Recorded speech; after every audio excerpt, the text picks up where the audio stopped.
again, nearly a wicket, and Snigdha Paul, she's picking up where she's left off so far in this series, and it's going to bring out another right-handed seamer, another in-swinger. Suhani Thadani just turned 17 years of age a few weeks ago. Excuse me, 16 years of age. Again, just too young. Everyone on this under-19 side is. Yeah, Suhani Thadani celebrating her birthday during the national championships. Brought out some donuts. But of course, we had to take a look at Bert and ask him if it was okay.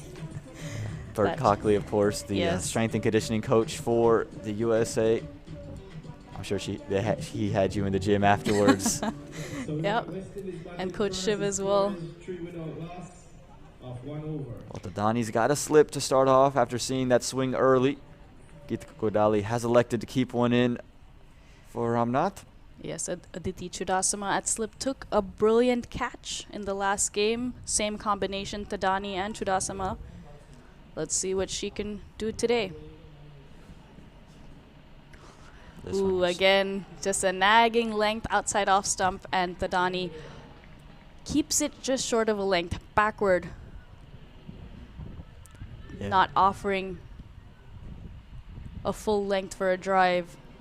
Yeah, really impressed with Suhani Thadani. Saw her at the national championships, and again, always looks to be having fun. And she's starting right on the money. Just this prompted slip to move a little bit wider. And that one again, right outside the off stump. Ramnath's going to feel as if she's missed out. That one, no swing on offer. Thought she could cut this one away and pick up some runs. She stayed a bit away from the ball while trying to play that cut. And I think it's just due to the angle that she creates, that swing back in, just trying to keep herself honest and be ready for that one that just might swing a bit.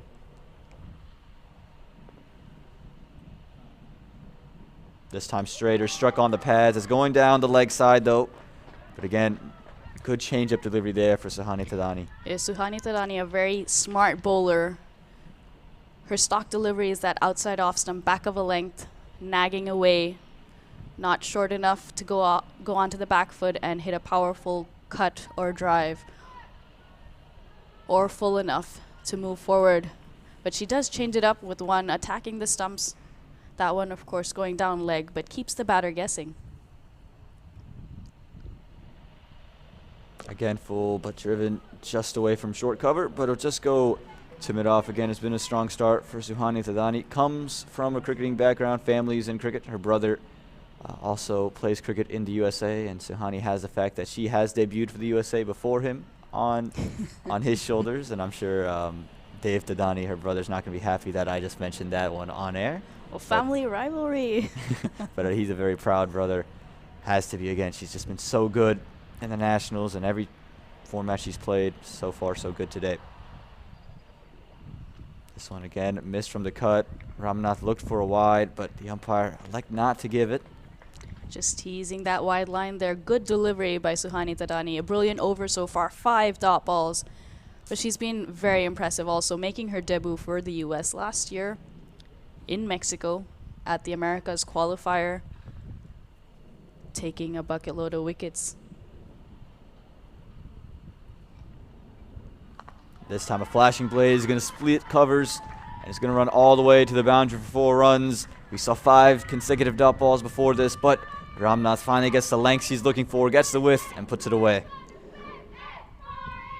This ball was Fuller in her area, looking for that drive. Nice, beautiful cover drive, bisecting those 2 fielders. The ball raced away to the boundary. And that brings up the end of the second over. 7 runs on the board, and if you're the USA, you're not going to mind too much that boundary because, again, you started this over off with 5 consecutive dot balls. It just makes it a 4-run over. It does. That's the advantage when you're not giving those singles. And as a batting side, if you're able to keep those singles ticking over and say just like that last ball that went for a boundary, then that would have been a 9-run over. But if you're playing a lot of dot balls, well, USA has been bowling extremely well. Credit to them. Then a bit of respite at the end of the over for West Indies with that boundary, but just 4 runs off it. Again, the task does not get any easier with Snigdha Paul, who's started out so well. Just 3 runs from her first. Starts off with some width. It's aerial, and is going to find that short third, who is just being brought in just a little bit ago, and the wicket falls almost immediately there. It's Snigdha Paul, who was the MVP of that Women's National Championships here in the USA, who strikes first here in match number 3. Good bowling in tandem here by USA. Snigdha Paul, first ball of her second over. Sai Tanmay Ayuni there taking that catch. Nicely taken, well watched. Good breakthrough here for the US. The hint to shape away just undoes Samaru. And here in this third over, it's 7 for the loss of 1 now, the West Indies. A big wicket there, Samaru. Scored in both games, contributing to the West Indies' win with the ball and bat. Gone early for no runs, and that brings Janaba Joseph to the crease. Again, we know what she can do. She's hit a couple of scintillating cover drives.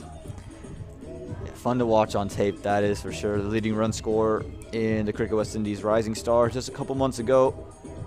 She's going to have her job cut out for her today with the way Snigdha Paul and Suhani Thadani have started. Just going back to that wicket, again, you could just see a little shape away, hint of shape that just caused that edge to take place. And again, good field placement from Geetika Kodali as well. That third man had been outside the circle, and just before that delivery is bowled, she had called for the third man to come inside. And you know, as a captain, that's your dream. As soon as you make a field placement, the ball finds that fielder. Yes, and also to put that fielder at that angle. It wasn't a conventional short third, but a... As we see a wide there from Snigdha Paul. Still bowling to the left-handed Samaru. Yeah, never easy. That's what the left-hand, right-hand combination does. Absolutely. And might just have a lasting impact for a couple of deliveries, but again, not much to complain about for Snigdha Paul. It's been a dream start for her. Just 3 runs from her first over, takes a wicket, first delivery of her second. And this is what the West Indies can't afford to do, have wickets fall in bunches. That was their downfall in match 1. And again, probing Snigdha Paul. You could see the late swing there, just trying to draw out that cover drive, has a slip in play for that edge. It's just sharp from the U.S. women so far. Yeah, both these bowlers bowling really well in tandem. We talk a lot about batting partnerships and the importance of batting together, but also bowling together, pressure from both ends. Oh, that's a great delivery. That swinging in, I think you see Janaba Joseph just moving across her stumps and getting outside the line. But that swing on offer is just so deadly. Yeah, swinging from both ends here, Snigdha Paul and Thadani. That one very close. But that initial movement and the movement as the ball was being delivered across the stumps by Janaba Joseph, possibly saving her. Goes forward again. This time the Yorker comes out, and all Joseph can do is just push it away. This is just strong stuff here from Snigdha Paul. And you mentioned the partnership earlier. Suhani Thadani just giving up 4 runs in her first with maidens to come from it. I think might have just put a little bit of pressure on Shamaru to try to play an expansive shot anytime she saw width. Yes, just 3 runs off the first, 4 runs off the second over. So there is pressure to get a good start. Cutting off the seam on that occasion. This is great bowling here from Snigdha Paul. Just so sharp again. You just see the late movement as well, just drawing the batsman forward, causing them to just open up those pads, and we've seen her strike twice, both times though, just outside the off stump. But both these bowlers going for that nagging line outside off stump, and their changeup has been the ball on the stumps. This time an inside edge onto pads, another great over, just the 1 wide leading to 1 run. And at the end of 3 overs, it's a dream start for the USA, 8 for the loss of 1 on the West Indies. Also, something to note is that we're playing, the teams are playing on a different pitch today. So we played on the center pitch for the first 2 games under lights, and now we've moved to the leftmost pitch. So it could take a few overs for the batters to read the pitch, but the USA bowlers, they know what the pitch is doing. Yeah, they've understood, and they've played a lot of cricket as of late, so always good to carry form into these tournaments. And when we talk about the West Indies, again, just trying to adjust pitch much harder today than might have been in the previous couple of days, especially the second match after it was used once. No demons yet so far on this wicket. This one pushed, but just pushed to cover. That was stranded for a moment, Ramnath, but ended up getting back safely. Yeah, Ramnath looking for that single. The fielder at extra cover had to dive, especially to her left. But Joseph not interested, sending Ramnath back. And I think Joseph just understands we don't want to have any runouts. We've seen a lot of runouts for both teams, and again, you're just throwing wickets away at that point. This one pushed to that same fielder this time. Didn't have to move, but the fielding, you talked about it earlier off the air, just been so good from both sides. Yeah, throwing their bodies around, getting their hands to it. You can dive, but also to get your hand to it when you dive, that is important. And both sides have been brilliant in the field. As you've mentioned, we've seen a lot of runouts, but that's also because the fielding and the throwing has been that good.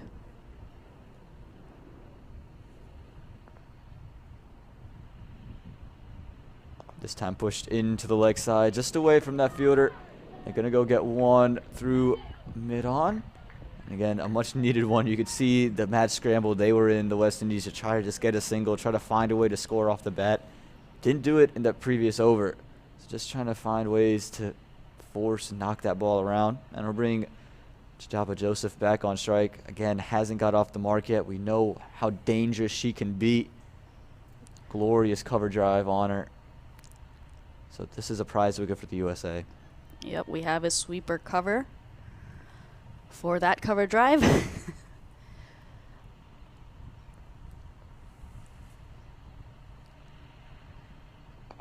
This one just pushed out, and again, when you just watch Joseph, you just get a sense that her technique is so good. She's been on that for so long, and you can just see the power starting to come into her game now. And I think that's always a great base to have as a young cricketer. When you're able to have just that technique to come in, you know you're going to get stronger. You know you can always get into the gym. And once you just match the power to the technique, sky's the limit for any cricketer. Again, that nagging length from Suhani Tadani. But you're absolutely right, Aman. This is a conversation Ryan had on air during the first two games as well. During no balls and free hits, batters tend to go really hard at the ball, but they lose their shape. Now, just with what you said, keeping your shape, you can always bring in more power into a shot. Well, keeps her shape and cuts it away through the offside. Going to find sweeper cover for one. But again, you can see Naba Joseph just looking to find singles and pierce gaps. That'll be the end of the fourth over. The West Indies, they're 10 for the loss of one. Just kind of sluggish start for them. Again, we haven't seen huge scores, but you know that you're not going to want to be sitting at a score of 70, 80 runs, especially on a new wicket that's going to be baked in the sun. You would think 100 is where you need to be. I think that is the benchmark, 100, and anything above that. Yes, we saw in the previous game West Indies scoring 100, and the difference between the two teams was just one run. So that's very close for comfort. So definitely getting to 100 and seeing how much more they can get if they can get to 120, especially on this pitch, and it's a day game.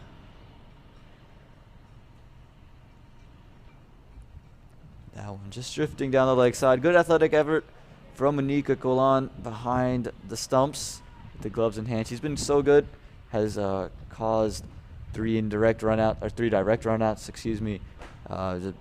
Is listed as the best fielder, as a wicketkeeper. You always have that benefit on the stat sheet, but again, not to take anything away from her. She's been really good with the gloves in hand. Also with stumpings behind the wickets, has been very, very good. This one just creating that idea for Joseph that she could play a luscious drive, but not to be, again, that just late movement back in, just creating problems for the West Indies at the moment. Late movement, and also it was a fuller delivery, and as she released it, it was almost close to the offside wide line. And when it's that line, the batter has to reach a bit more. That one's far too close to that wide line. It's going to be a wide through the offside. But you can see the plan here from Snigdha Paul. She's just trying to get Joseph to open up, and I think we'll see one, maybe in one delivery, two deliveries, that just who started a little straighter, and she's just going to try to get it to sneak through the gate and through the defenses of Janaba Joseph. Plans have been good by the USA bowlers, and the execution as well. This one is straighter, but the defenses remain strong for Joseph. Again, such good technique on her. It's going to take a lot to go and chink that armor. You read that, Aman? You just mentioned that she'll be looking to get through her defenses, swinging it in, and that's what she tried. But as you said, Janaba Joseph, technique is good. Watching the ball closely, she's been in great form. A good battle here. Yeah, in the U.S., they'd feel very comfortable as another dot ball comes through. They're not giving up any runs. They're just keeping the flow of runs down. But if you're the West Indies, you have to imagine there's going to be a new bowler coming on at some point. But now the pressure becomes you have to take them on. You give yourself no opportunity, and you could lose wickets in that fashion.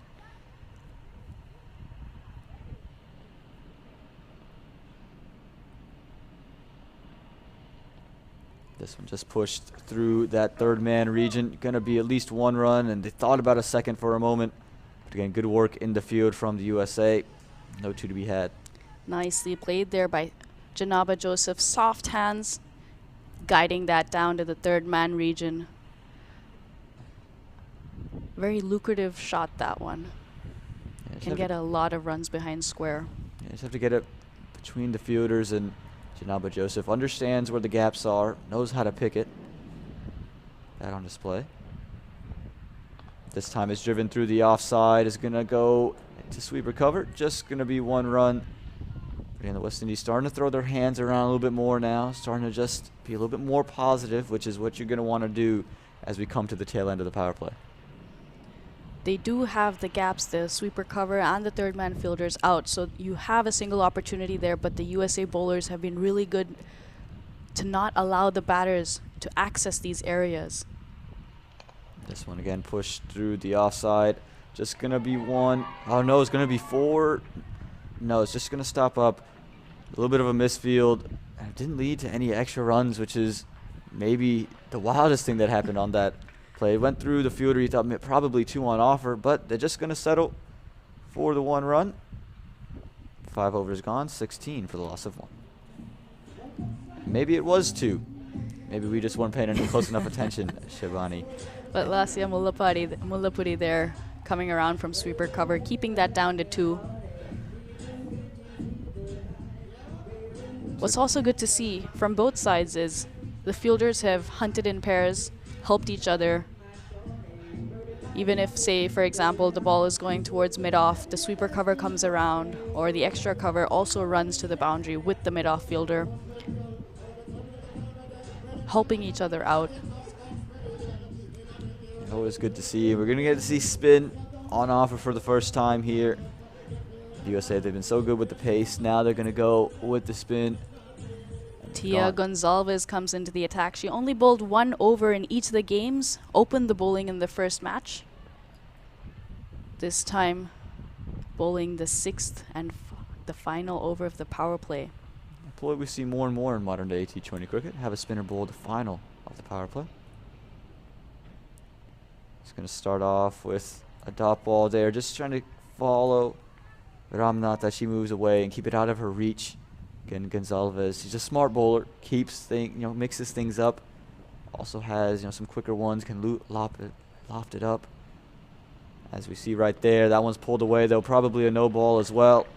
It's just going to be one out in the deep, but it's going to be a free hit. And a chance for Janaba Joseph to show off the power and timing that she possesses. Yes, a loose delivery there. Above the waist is a no ball. But Ritu Singh there, deep mid-wicket. Good work to keep that within the boundary, keeping it down.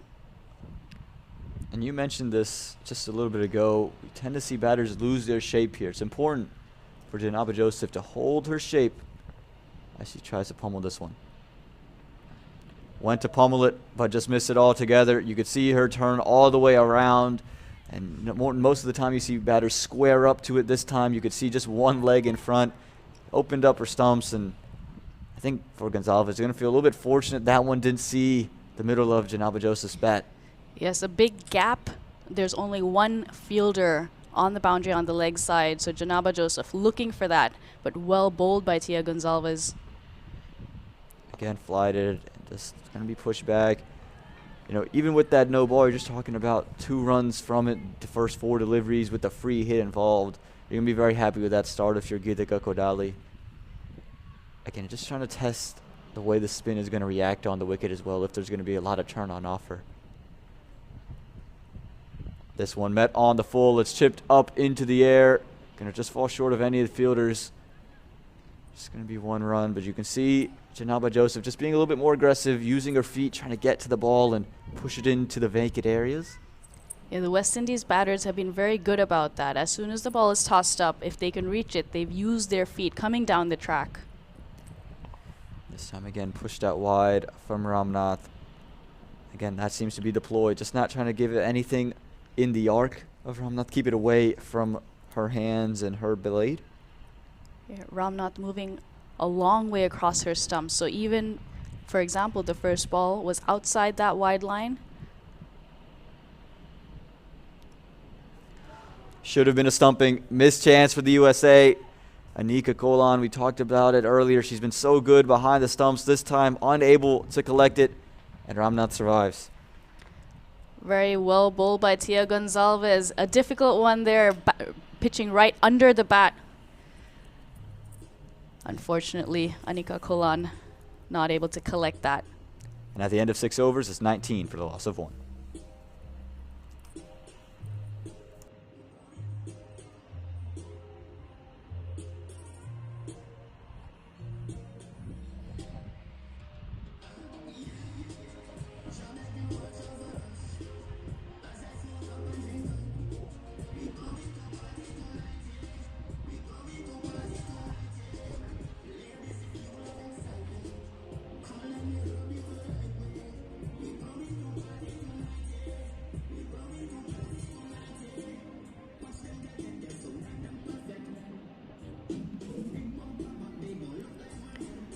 Badri Raju comes into the attack. Janaba Joseph will be on strike, just getting the field out. 7th over, right after the power play. Often a crucial over in T20s. Yeah, absolutely. And Bhumika Bhadraju, she's been amongst the wickets. Starting much flatter than we tend to see Bhumika bowl, but I think that is a ploy because of just Janaba Joseph's tendency to use her feet, come down the track and attack the spinners. But Raju just electing to keep it flatter, not give her that opportunity. And as soon as Janaba Joseph comes on strike, the mid-on goes back to the boundary to long on. Now 3 fielders out, sweeper cover, long on, and deep mid-wicket. You see turn on offer there as it's pushed to cover. That one starting on the wide line, spinning back in, and we know Bhumika Bhadraju, she's been turning the ball quite a long way so far in this bilateral series, continuing to do it here today.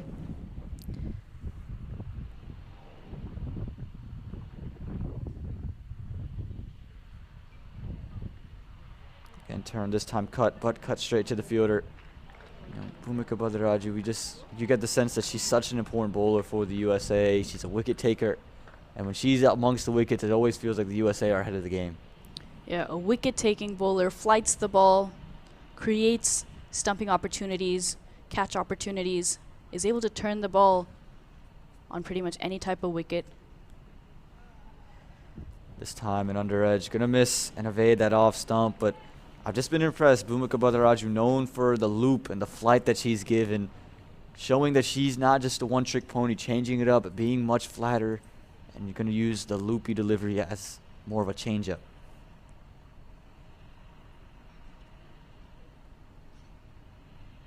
Draws Janaba Joseph down, but it's a thick outside edge. It goes away from Nika Kolan. It's going to be at least 1. It is going to be 1. Nearly the stumping, nearly the catch opportunity the USA were looking for. Janaba Joseph, she's going to survive.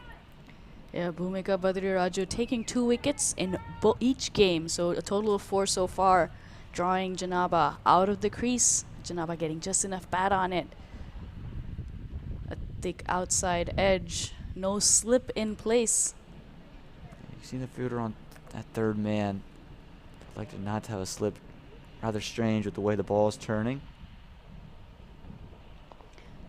And also the position West Indies are in. After 7 overs, it's 20 for 1. When they haven't scored a lot of runs, and you've seen that in the previous games, especially the last game, they started slow as well, but they accelerated, especially with Calendar coming in later in the innings, scoring in 20 off just 12 deliveries. You get a sense that with the start the U.S. have gone off to, you just expect them to be a touch more aggressive and try to get the likes of Calendar out early.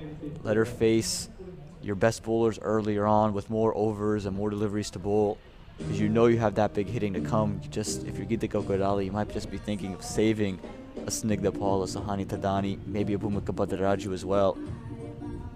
So it's just important, I think, if you're the USA, not to just let the game cruise away. You're going to want to stay aggressive, keep attacking, because you know this West Indies side, they can come back and just kind of turn the game in a hurry. If Joseph sticks in for a long time, if Calendar gets her fix in, it could be a big score for the West Indies, even at this stage. Yeah, especially with someone like Bhumika taking 2 wickets in each game, not giving a lot of runs.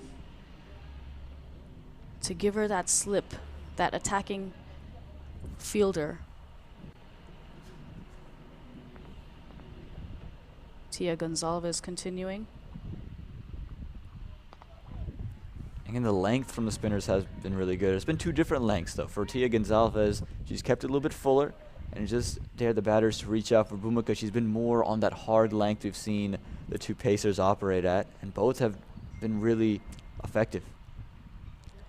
This time looking to pull it, just could not get much bat on it, just hit to short mid-wicket. Again, the field positions have been really good for the USA. I think, we can disagree about the slip being there or not, but everything else, you've seen the fielders, for the most part, be in the right spots and be there to save runs. Nicely bowled there, that one, not turning, going straight on with the arm. Also different types of spinners. Yes, both of them are off spinners, but their styles are different. Bhumika Bhadraju gets a lot more turn, can be more loopy, a little slower through the air than Tia Gonzalez. This one flied on offer, and Chetnaba Joseph, as she does for the majority of her time against spinners, comes down the track and just pushes it out to covers for 1. But again, it's been another good over for the USA. 3 dots already coming from it. And if you're the West Indies, you know it's a new wicket. You know that it doesn't feel like the batting conditions are going to get much worse. And the bowling conditions could honestly get worse because the clouds may just start to demurse from the sky. As this one is just a Yorker length delivery. Saw the movement, jams him up for room. This has been really good stuff from Tia Gonzalez. Absolutely. From all the bowlers so far for the US, the bowling has been very good. Clear plans, and they are executing those plans. Yes, you can plan as much as you want, but you should be able to execute it, which is what USA has done today so far. This one might have been the rare one that didn't quite execute, but the length was still so good. Even if it drifted down the leg side, not much Ramnath could do with it, and that's going to end the 8th over. Another quiet one is 21 for the loss of Vanchabani. Yeah, going at less than 3 runs and over here, West Indies. They'll be thinking, when can we start going? But the USA bowlers haven't given them an inch. Yeah, I'm going to see Bhumika Bhadraju come back in to bowl her 2nd over. Again, just a strong start for the USA. They've looked really good with the ball. They wanted to bowl first, and again, we didn't really need the toss because the West Indies won and they elected to bat. So both sides getting what they wanted. And again, we're talking about the bowling. We've seen swing on offer, and there's cloud cover at the moment, but you're just thinking at 12 p.m., is there going to be that same type of cloud cover to offer that swing? Is the wind going to be the same? You just feel like it's going to be better conditions for the USA. As Joseph comes down, meets that delivery, and again, we see this pretty consistently from Chetnaba Joseph and Bhumika Bhadraju. She's seen it, and she's adjusted to it. She's kept it away, flatter, not given the time to Joseph. This one is picked up into the leg side. It's away from that long on fielder, and it's going to run away for 4 runs. Finally, an ease of the pressure, some runs flowing off the bat, and Janaba Joseph just gets things moving for the West Indies. Placement was the key on that one. You have a deep mid-wicket fielder and a long on fielder. She went straight over the short mid-wicket, bisecting the 2 deep fielders, using her feet. Beautiful shot there. Yeah, and a lot of time to do that. Again, Bhumika just lofting this one up. Janaba Joseph got the opportunity to come down the track, as she loves to do. This time though pushed away and again turn, but deemed wide there from the umpire. Again, that one looked like it might have just spun back inside that wide line, but again the umpire would have the best view of that. Again, that wide line that is marked on the pitch is only a guideline.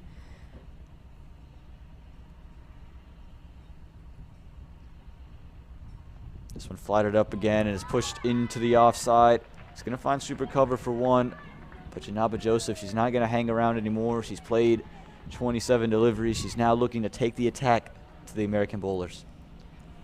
We've seen that from the West Indies batters. They've taken time to settle in, except Callender, but of course she came in right at the end, last 3 overs or so. But Shalini Samaru in the previous game also taking her time to get in, but batted through the innings and ended up on 40 off 55 deliveries. This one, great delivery. That less turn on offer, the variation comes out from Bhumika Badaraju, and that's the key, I think, for Bhumika. Just throwing one that doesn't turn quite as much.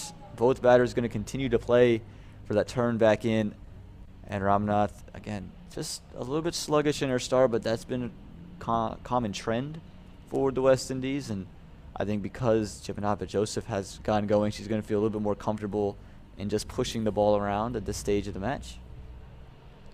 Yeah, again, a brilliant ball by Bhumika Badaraju. If you can beat the batter outside and the inside, and that's wonderful. This time turns, it's aerial, but it's away from short mid-wicket. It's going to be 1 run out in the deep. But again, nearly a wicket there, just placed in front of that short mid-wicket.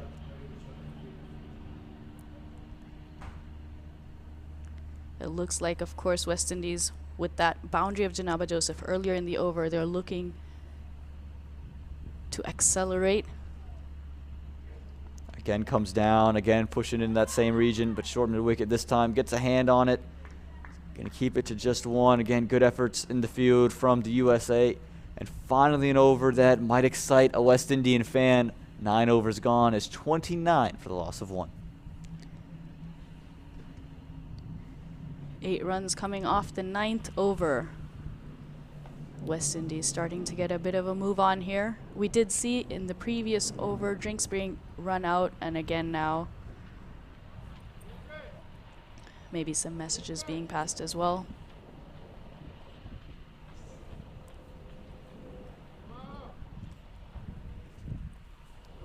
And you just take a look at the batting scorecard. Again, you saw Samaru just undone by Snigdha Paul. She was brilliant to start things off, but I think the good thing about this partnership, it's a partnership. They haven't lost wickets. They haven't brought out that middle order quite yet. Yeah, it's all about partnerships, and it's not just about how much you score off the bat. You also get some extras here and there. We did see a no ball and things like that.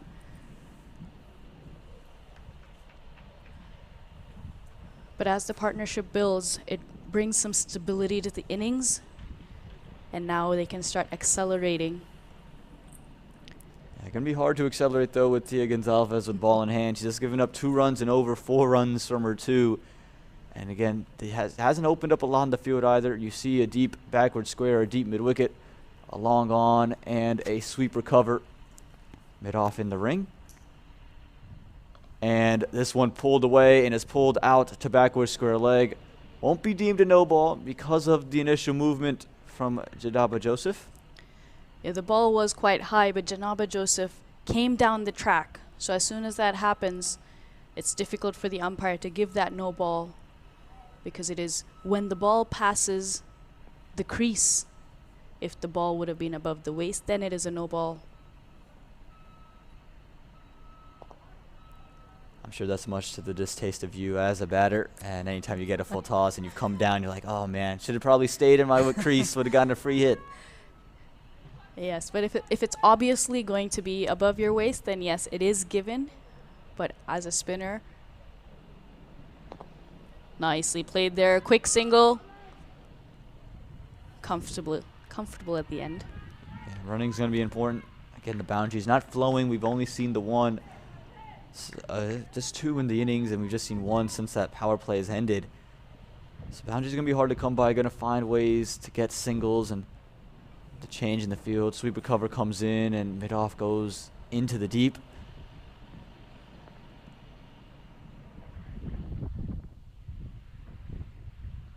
As this one, you can see Janaba Joseph was just looking to square up, just rushed onto her.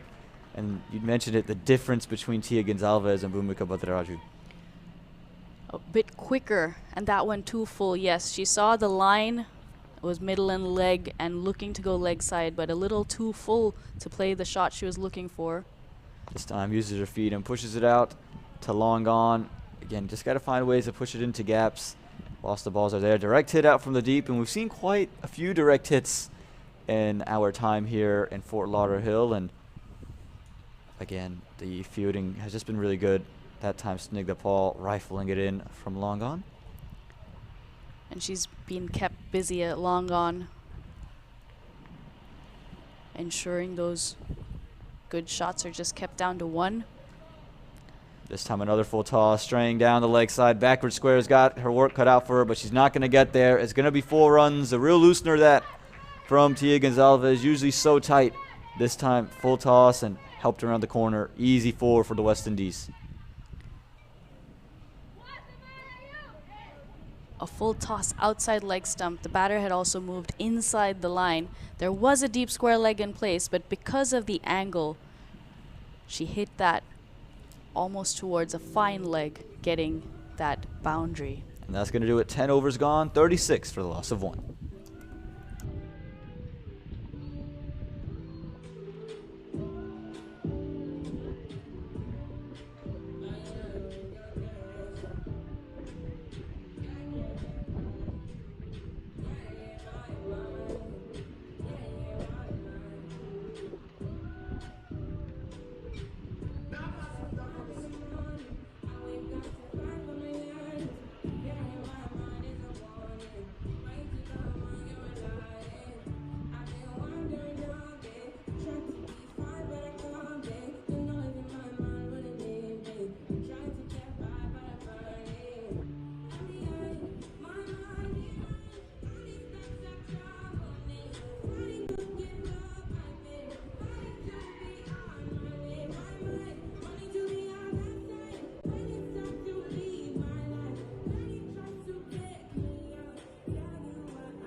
Welcome back to Fort Lauderdale as the women just getting some drinks here.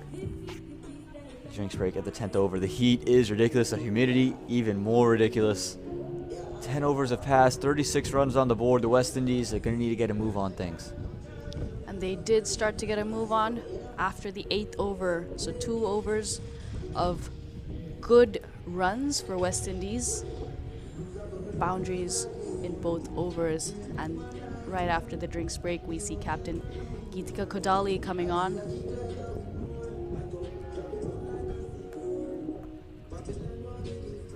Janaba Joseph and Samara Ramnath. Both of them looking more aggressive, playing with more intent, each getting a boundary. Yeah, again, they've just been able to attack on some of the looseners, and Geetika Kodali, we know how sharp she is. Hasn't taken a wicket yet, but her 3 economy across 2 matches has been really spectacular. And we know what kind of star power and what kind of firepower she brings. Played in the Fair Break Invitational in 2020, and or 2022 rather. 2020 just blended all the years together, hasn't it? But took 4 wickets in that tournament. It starts off with that nagging length right outside the off stump. She's been very good with that. Whenever she comes on, in the second game, she bowled the 7th over. In the first game, she bowled a little later like she has today. But she's been very good with that outside off stump. That ball not there to hit, just short of a length. Also has pace. This one is an outside edge. Is going to find third man out in the deep. And as you mentioned, with the pace of Geetika Kodali, very rarely are you going to get to see a third man inside the circle. Probably the quickest bowler on this USA under-19 women's side. The crazy part with Geetika Kodali, usually known for her bowling, maybe the batting might have the biggest impact across the 2 matches we've seen so far. Absolutely. In the first game, leading her team, staying not out in both games, almost taking her team over the line in the second game as well. This one pushed, but pushed straight to short cover. Again, it's just good work from the USA. They've kept things nice and tight, and for Geetika Kodali just coming in, she's just been on the same spot for 3 straight deliveries. She hasn't given up any length, any width. She's just going to be on the same spot and daring Ramnath to do something different, daring Joseph to try to change it up. This time it's aerial, and is going to find the mid-off fielder. Easy catch in the end for Ritu Singh, and Geetika Kodali, the captain, she strikes with her 4th delivery. We talked about how consistent she was just a little bit ago. Well, that consistency pays dividends in the form of the 2nd wicket for the West Indies.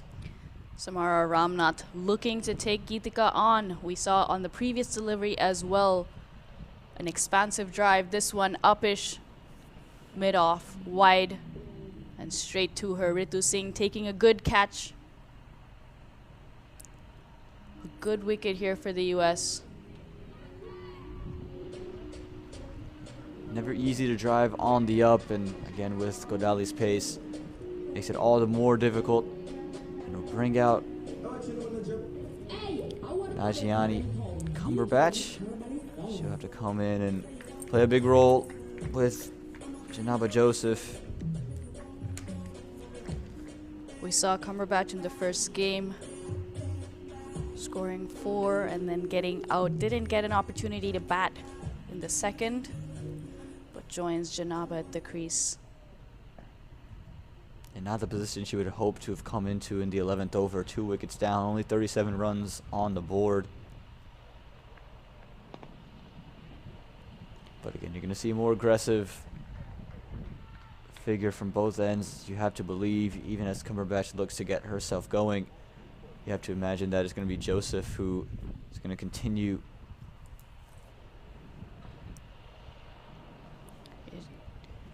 Janaba Joseph continuing her aggressive intent from the previous 2 overs. This time gets a fuller delivery. It's just squeezed behind to third man. Going to push for 2, and they're going to go and get it. This is good running from Janaba Joseph. She's seen a partner fall, and she's just looking to keep the runs flowing. At the end of 11 overs, it's 39 for the loss of 2.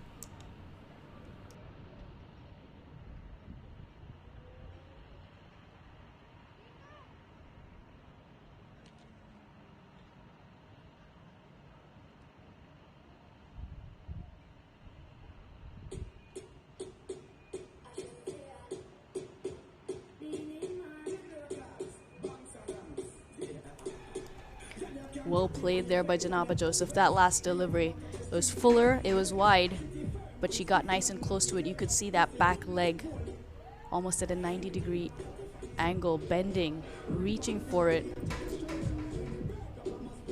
And that third man was quite straight or fine. And that ball going wider, allowing them to get a quick 2. Yeah, we're going to get to see Bhumika Badaraju after just the initial over from Geetika Kodali, who came in, and she's a change of ends for Bhumika. She's pulling at the other end, now at the commentator box end over here. Just looking to continue what she's been doing, though. 2 overs, 9 runs, nearly had a wicket. And she'll be giving Cumberbatch her first look in the middle. And you mentioned earlier 4 runs in the first match, but hasn't batted since. 2 after 11 overs. E. Joseph is on 19. Pulling up there. We don't see a deep square. Of course, for Tia Gonzalez, there was a deep square, but she had bowled a few full tosses on leg or outside leg stump. Bhumika Badriraju not giving the batters that. And staying outside the off stump, a little bit slower in the air, and by not having that deep backward square, you almost just dare the batters to just take you from outside the off stump and try to maneuver you around square and just create another wicket-taking opportunity. This time much shorter. Didn't get quite the bounce he was looking for. Cumberbatch just looking at the umpire saying, is that a no ball? Because it bounced twice, but it had bounced after it reached Cumberbatch.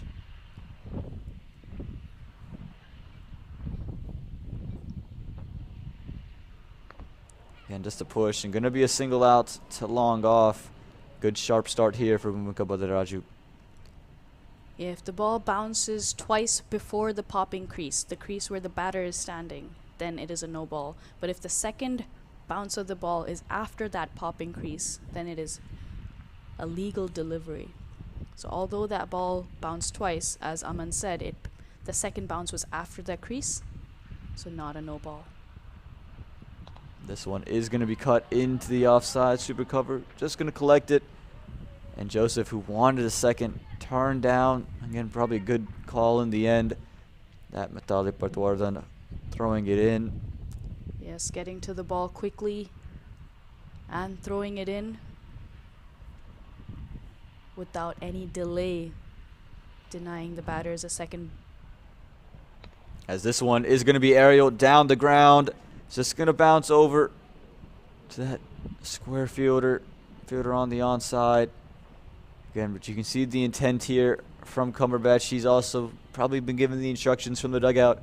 You're not there to sit in. You're there to accelerate and just support. Janaba Joseph at the other end.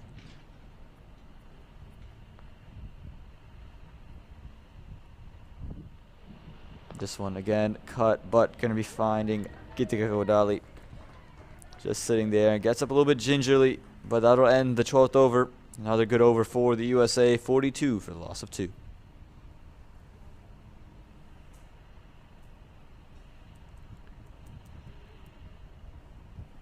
know, and as we see some drinks being rushed in, when you look at the middle periods of the game, you know, you could see teams maybe at times just tend to loosen up and go with the flow. The U.S., they've still been attacking. They've still been aggressive, pulling spinners, and Kodali, of course, bringing herself on, not looking to give the West Indies any breathing room. And when you're able to keep it tight, keep it going. No need to give them any breathing room. All the bowlers have been on the money. And it's been a very good display of bowling and fielding. But West Indies, of course, instructions to go after it. Cumberbatch looking aggressive. Janaba Joseph took her time to settle in, and after that she's played some splendid shots. Yeah, she's looked good, and again, gonna need a partnership, and a positive partnership here with the two in the middle. But Kodali, we just know how good she is, and hasn't left that line, hasn't left that length, and just created all kinds of havoc for the West Indian batters. Keeping it simple and doing what she does best, Geetika. That outside off stump, short of a length.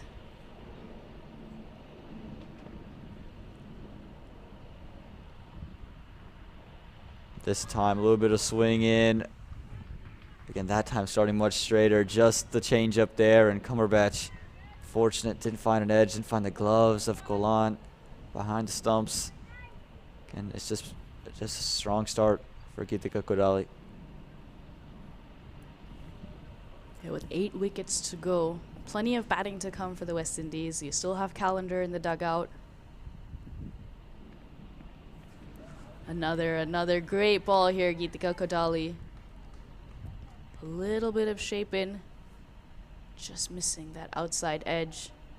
Again, just didn't leave that length and daring the batter to drive. Cumberbatch opting to do so, but again, just couldn't find any of the bat. Again, just probing with that outside edge. Geetika Kodali, she's putting on a masterclass at the moment of pace bowling. So consistent. It's the same line every delivery. Same line and very similar lengths as well. Cumberbatch, the previous one, coming onto the front foot, looking for an expansive drive. This time in two minds, not quite moving forward nor back. This time it's pitched up, went for the Yorker, just missed it. And a little bit of a misfield allows for one.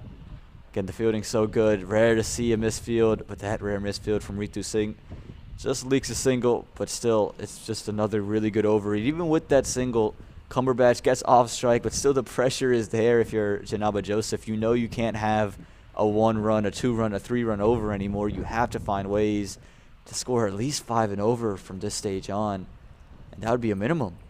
Also, the question is, do you go for that boundary, 1 ball left, only 1 run off the over, or do you look to take a single so you can take strike for the next over? Geetika Kodali pushing the mid-on fielder back to the boundary. And the Yorker comes out and nowhere to go for Janaba Joseph. A masterclass at bowling from Geetika Kodali ends that over. She's just given up 4 from her first 2 with the wicket in hand. 13 overs gone, 43 for the loss of 2. Yeah, we were talking about, is she looking for a boundary? Is she looking for a single? Geetika had other plans. A Yorker there, toe-crushing Yorker. Janaba Joseph doing well to keep it out of the stumps.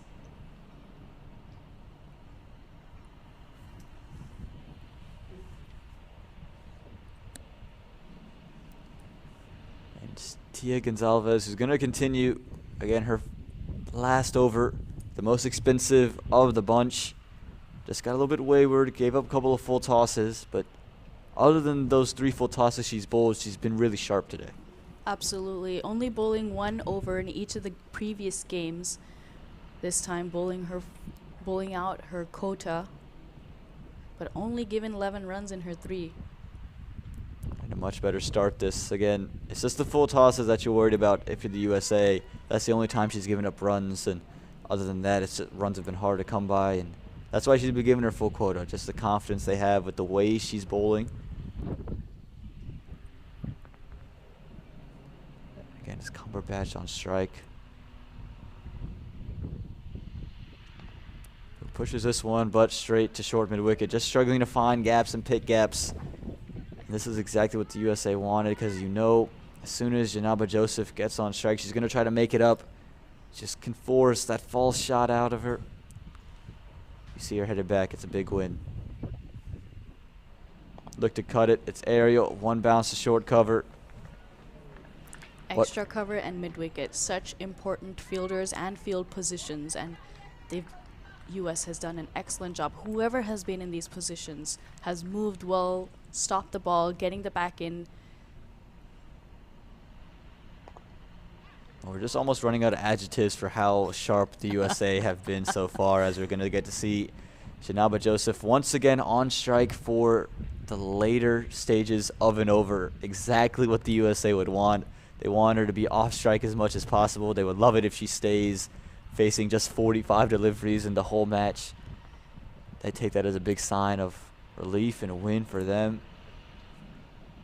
As you can see, it's straight back. It's going to hit off of Tia Gonzalez, but you see the intent straight away, trying to pull that delivery. Wasn't quite there to pull a little bit quicker outside the off stump, and nearly a return catch for Gonzalez. She's picking up length so well, Janaba Joseph. Moving all the way back or using her feet to come down the track. Her footwork has been very impressive. Another impressive over for the USA. Just 2 runs from it. And the 14 is 45 for 2.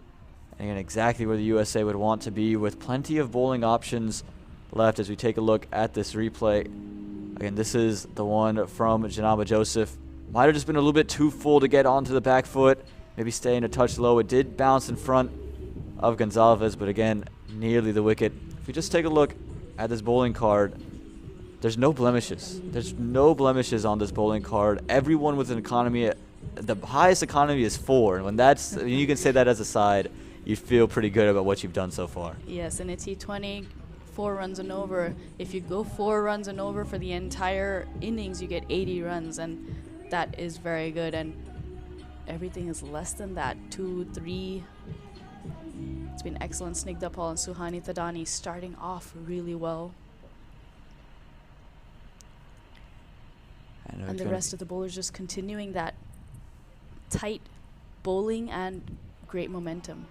Snigdha Paul going to look to continue her first 3 overs and bowl her final one here. 10 runs, 1 wicket from her first 3. Starts off where she left it. It's going to be deemed wide. Probably is the right call. Went over that wide line and just out of the reach of Janaba Joseph. You mentioned earlier, it is a guide. It's the umpire's decision of could the batter reach it. He says no. It also depends on, as you said, can the batter reach it? So the batter's reach. If a batter is taller, then their reach is different, so the wide line shifts. And if a batter is shorter, then the wide line comes closer on the offside.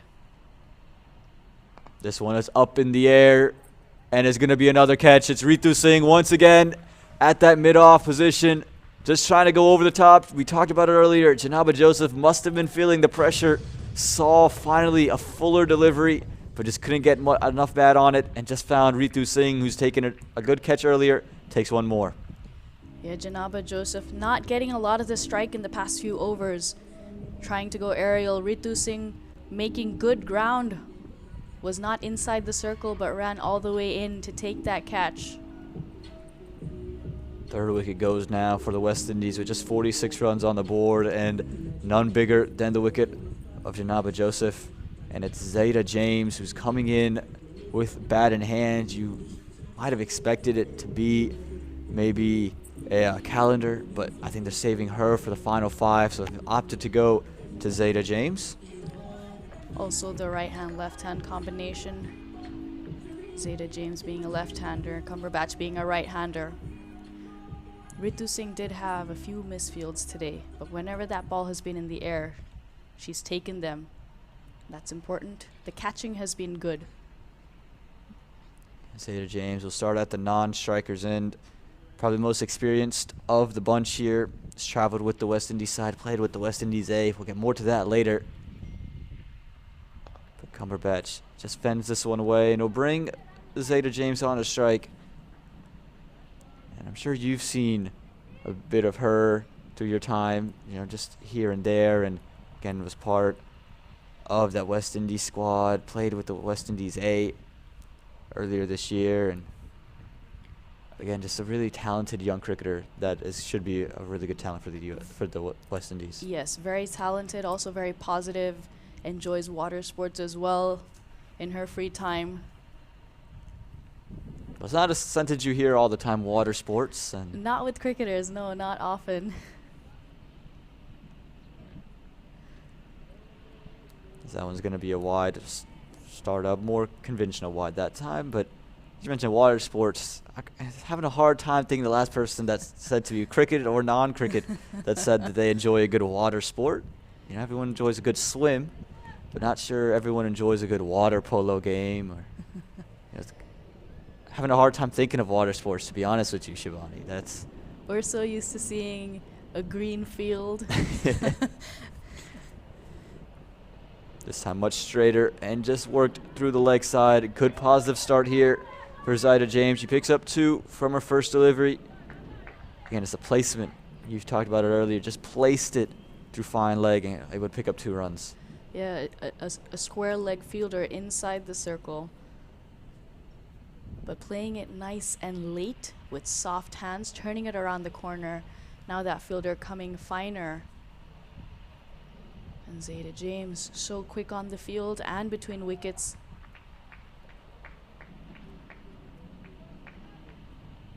Also with the experience she has, having traveled with the West Indies team, playing for West Indies A. This time it's pushed in through the offside. Going to be at least 1, and it's just going to be 1. And Snigdha Paul just opting to be a little bit fuller, keep it away from the arc of Zayda James. But it brings Cumberbatch on a strike, and again, she has had her struggles so far in the middle. At times, just unable to get off strike. He's gonna need to find a way to just pick up 1 or 2 and keep the scoreboard ticking.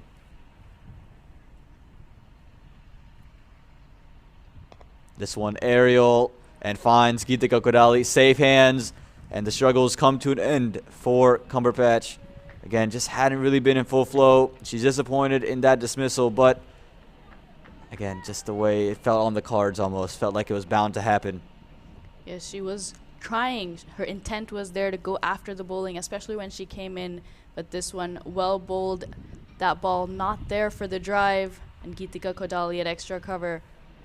Buckets for hands. Easy catch. Nicely taken. And that brings Azabi Calendar to the crease. As you mentioned, about 15 overs or so, and she comes in. Yeah, this is the big wicket. This is the big partnership and the big bat for the West Indies. As it's 51 for the loss of 4 with 1 delivery left in this 15th over.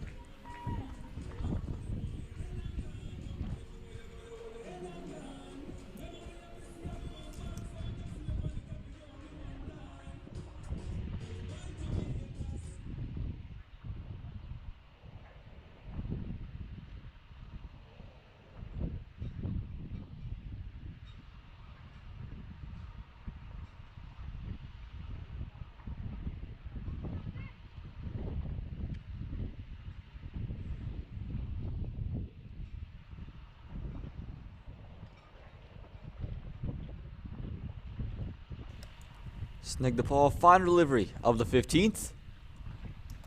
And left alone there from Calendar. So that'll do it. 15 overs gone. 2 wickets in the over for Snigdhapal.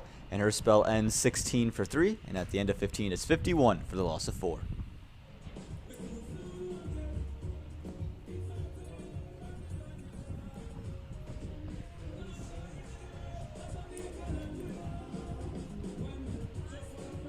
Calendar joining James at the crease.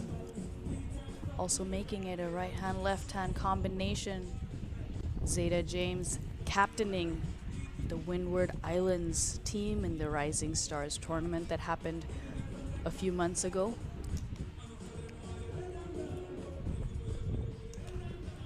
Yeah, and they've gone to Bhumika Bhadaraju with the ball in hand and getting 4 economy rate, and she'll be bowling into the left-hander, so that's going to be a matchup she likes, but an interesting call in the last 5 to bring on a spinner, especially one who does offer a little bit more flight and is a wicket taker. We'll see if it pays off for Captain Geetika Kodali.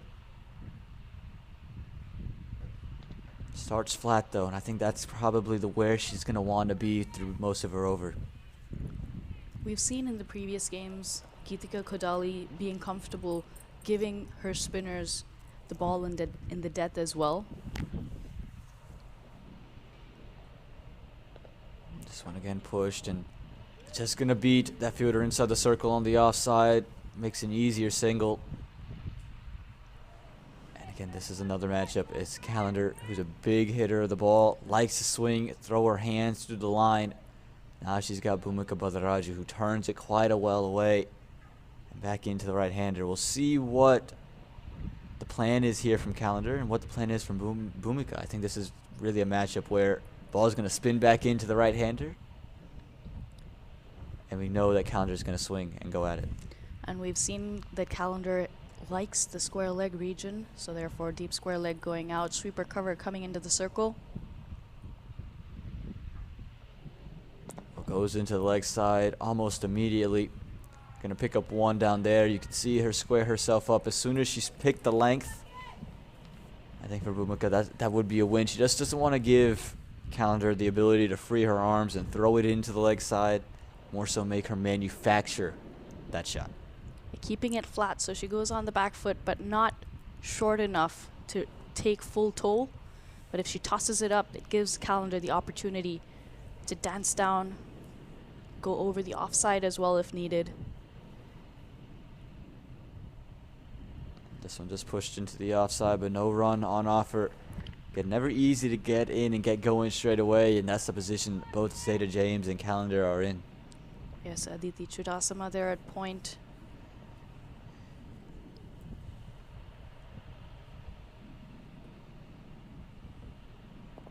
This one just going to find the inner half of the bat. Zeta James going to feel as if she missed out. So good in that region. Looking for an expansive drive. The ball not quite there. Just holding up a little bit, a little slower than Zeta James would have expected. This time uses her feet, goes straight back down the ground. Going to be one bounce out to Suhani Thadani. And Calendar, who's interested in a second. Zeta James turns her down. And a good over this for the USA. Just 3 runs coming from it. And Bhumika Badaraju goes wicketless, but just gave up 15 runs from her 4 overs. 16 overs gone. 54 for the loss of 4. And no shock here, Shivani. It's the skipper, the captain, who's bowled so well today. She's brought herself back on for the 17th, and she's going to bowl the 19th as well, you have to assume. With just 54 runs on the board, seems like Geetika is going in for the kill. Yes, and it's all, her captaincy has also been good. She's used spinners at the death when they've been effective as well. She's used Ritu Singh exclusively almost at the death in the previous 2 games. And we've seen a captain like Dhoni do that often, backing his spinners, whether in the power play or at the death, especially in T20s. Well, someone got to save that and share that with Geetika Kodali that she's been compared to the great Mahendra Singh Dhoni. Both medium pacers as well, so. Yes. This one just going to be away. And again, operating on that length. Just a little bit of a nag at MS Dhoni, who, of course, who bowled some pace in some test matches every now and again.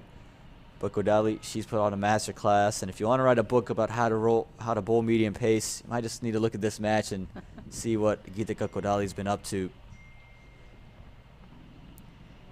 Again, just hasn't left that length. She's been excellent. She has the protection at third man and sweeper cover and sticking to her game plan. Zeta Jones trying to do something, trying to get something going, moving across her stumps. A change here in the field. Sweeper cover coming in. And mid-on going back to long on. A change in field. Looks like she may be looking to go a bit fuller and on the stumps. Or is it a double bluff? Well, it is fuller. It is away from the stumps, however, so maybe we'll say a single bluff. Maybe not a double bluff. We'll say a single bluff there. Just half of one. But, again, right outside the off stump and went fuller, as you mentioned. You read that situation like a book. And, again, for Zeta James, just unable to get bad on ball. And Geetika Kodali, who's played matches on turf, of course, through the Women's Nationals, but also at Church Street Park in Mooresville, would be one more custom players on the U.S. national side to these turf conditions. As this time it is fuller and straighter, so there it is. Again, nowhere to go for Zeta James. Are we in store for a maiden in the 17th?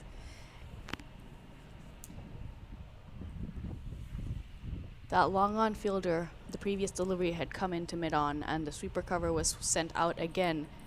And Zeta James looking to go over that mid-on fielder. Pushes it straight back, and they are going to go get one. Maybe commentator's curse on that maiden over as Ritu Singh comes sliding into your screen. But again, another really strong over, sharp over from Geetika Kodali.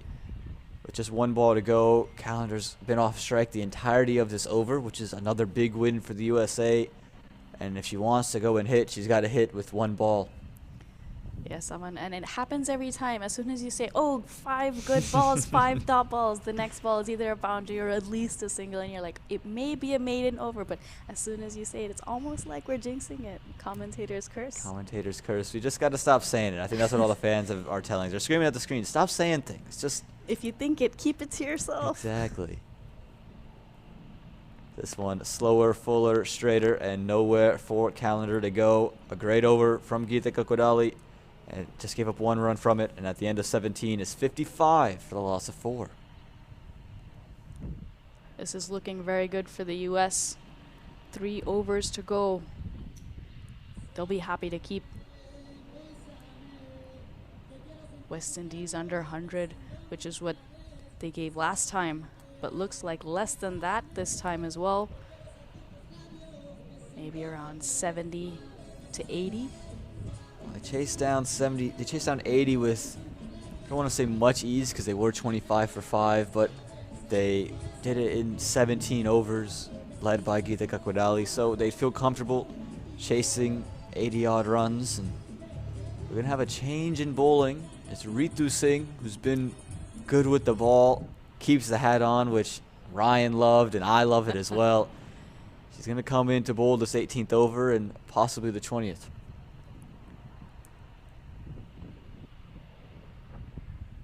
Oh, how about that start? You can see the drift in and the turn away.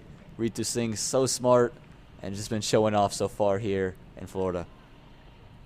Yes, and also she has plenty of variation, but also a very deceptive bowler. We've talked about this already. She has a run up like a medium pacer and comes in and bowls off spin. Almost there, but wide of that extra cover fielder. Sweeper cover coming around, going for 2. Can they get? No run out there. A good hustle by the West Indies batters. I think they just understand the situation at this stage of the game. You're just searching for any runs that you can. You just played the 17th over for 1 run, so you don't have a lot of leeway. You know you would like to be around 100 on a new wicket that's being baked. This one too close to cut, but just moved over to point against Zeta James, who's such a good batter, just struggling to find gaps, and it just tells you about the quality of the USA bowling so far. Yes, bowling to their field, executing their plans. Zeta James getting into good positions, but not able to find the gaps. This one flighted up, and not much room for Zeta James, who just works it back down the ground for 1. And again, Callender gets on to strike with just 2 balls remaining in the over. Has never been allowed to get settled, just because of how tight the USA bowlers have been to Zeta James at the other end. This happened when Janaba Joseph and Cumberbatch were batting as well. Cumberbatch playing out 4 or 5 balls in the over, and Janaba only getting 1. Hit straight back, but Ritu Singh able to stop it. And you can see flight on offer, which is always, I think, maybe a scary thing when you're bowling to Callender, because if she just gets that time to free up her arms and just maneuver it, you know it's headed for a certain boundary. But Ritu Singh just keeping it outside the arc. This one goes on to the arc. It's swept away. Has she split the gap? Nope. She's just going to find the fielder out in the deep. They're pushing for 2, and they're going to go ahead and get it. Zeta James, she's quick. Throw probably to the wrong end as well. So finally some bat on ball for Callender, but that's going to end the over, and she'll start at the non-striker once again. 18 overs gone, just 60 runs on the board for the loss of 4 wickets.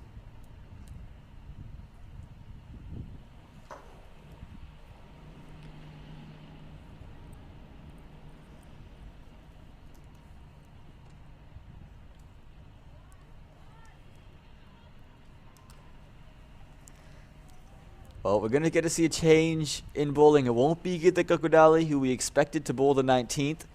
She's handed the ball over to her opener, and Suhani Thadani, who's bowled really well in her own right. Absolutely. Only giving 6 runs off her 2. Won't get an opportunity to bowl her full quota, but she will bowl her 3rd over. Zeta James on strike. And it's also about the partnership. Zeta James and Azabi Callender here. Callender known for her big hitting. James, an excellent player, but not quite able to pick those gaps or make as much contact as she would have liked, of course.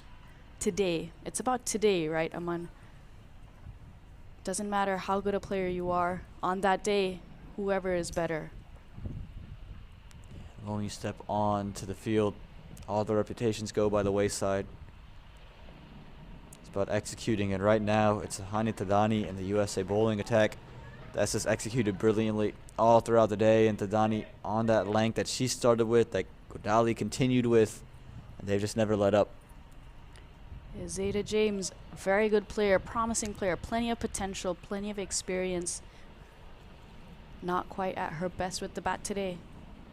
This time comes down the track, and Thadani spots it early, but it's able to be worked into the offside for 1.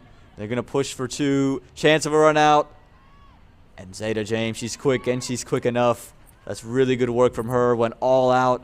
It was a good throw as well. Just didn't allow Kolan to have to reach out.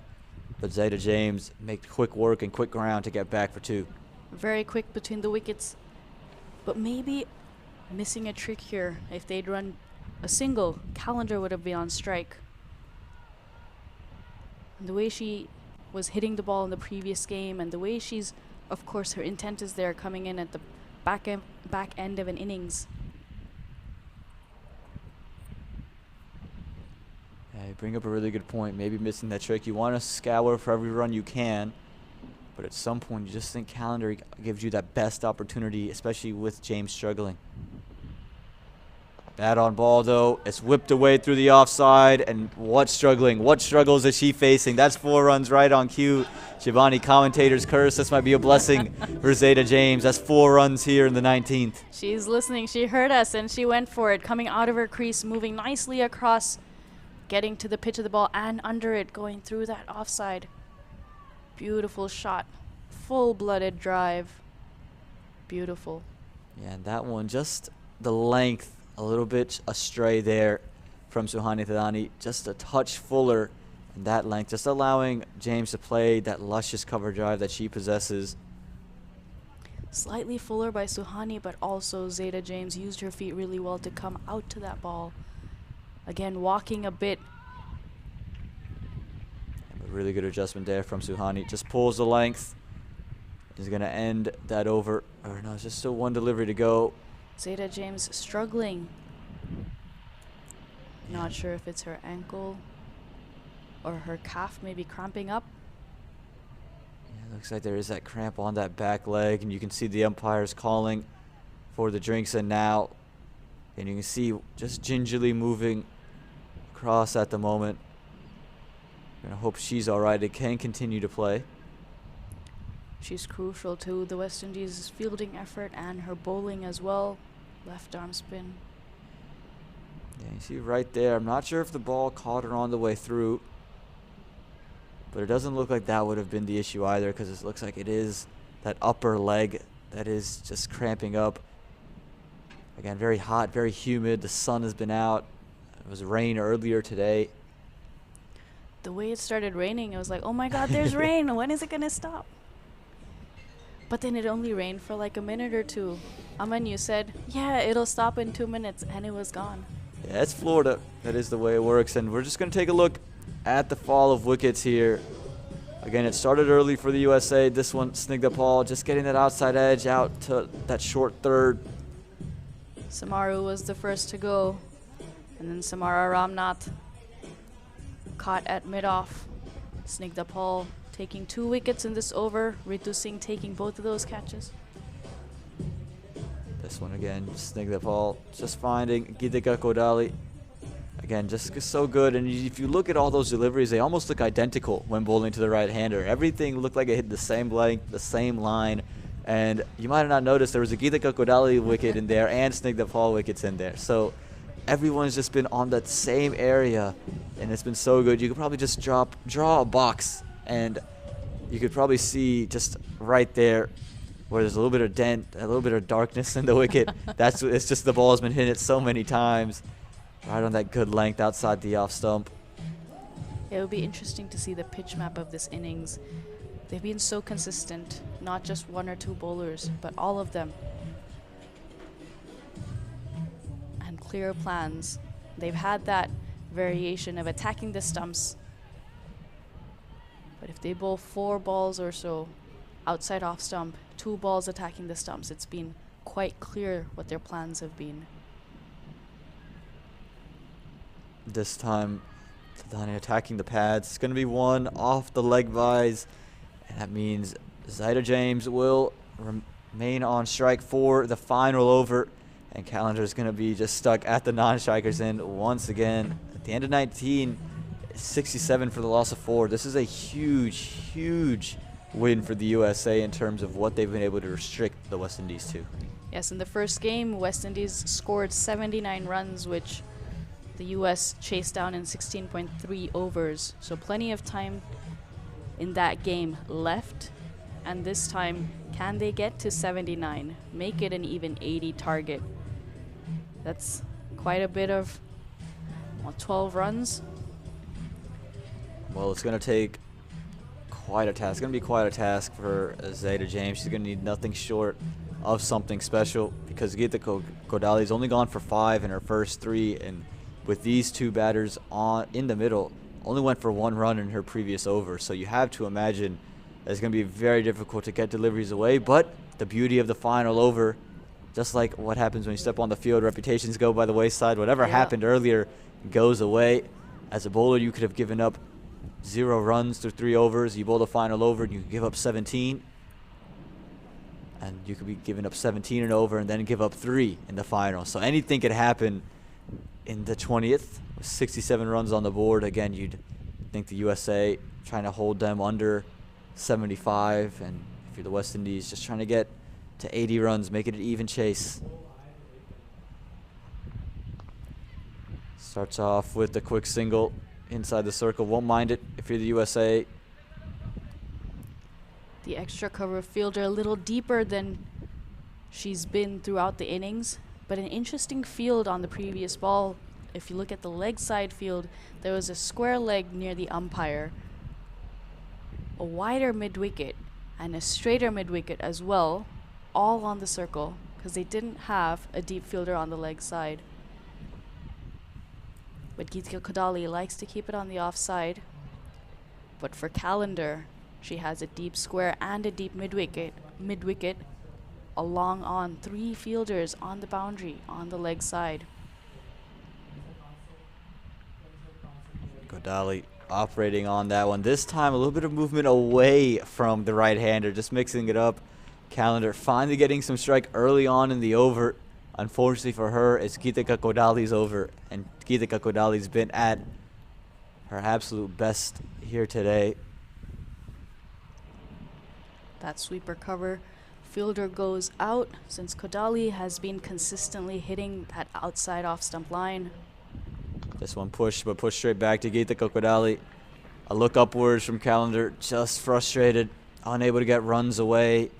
And Kodali just been so sharp. Again, 1 run she gave up in the 17th over, and she's only given up 1 run through 3 deliveries here in the 20th. Calendar also has been off strike for a large portion of the last few overs. Well, gets a full toss and misses out. It was a slower ball, and Zeta James is going to be quick enough to get 1.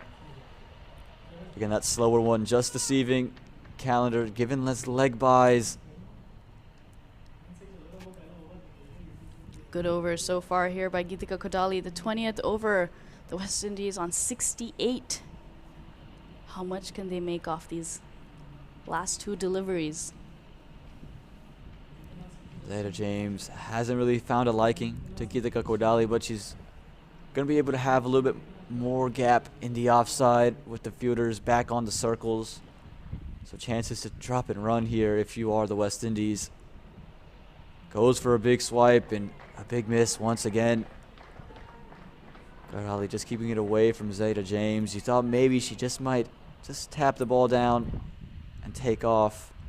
With 1 delivery left, just 69 runs on the board, Shabani. Yes, and of course 2 deliveries left before that one. You're going for the expansive shot.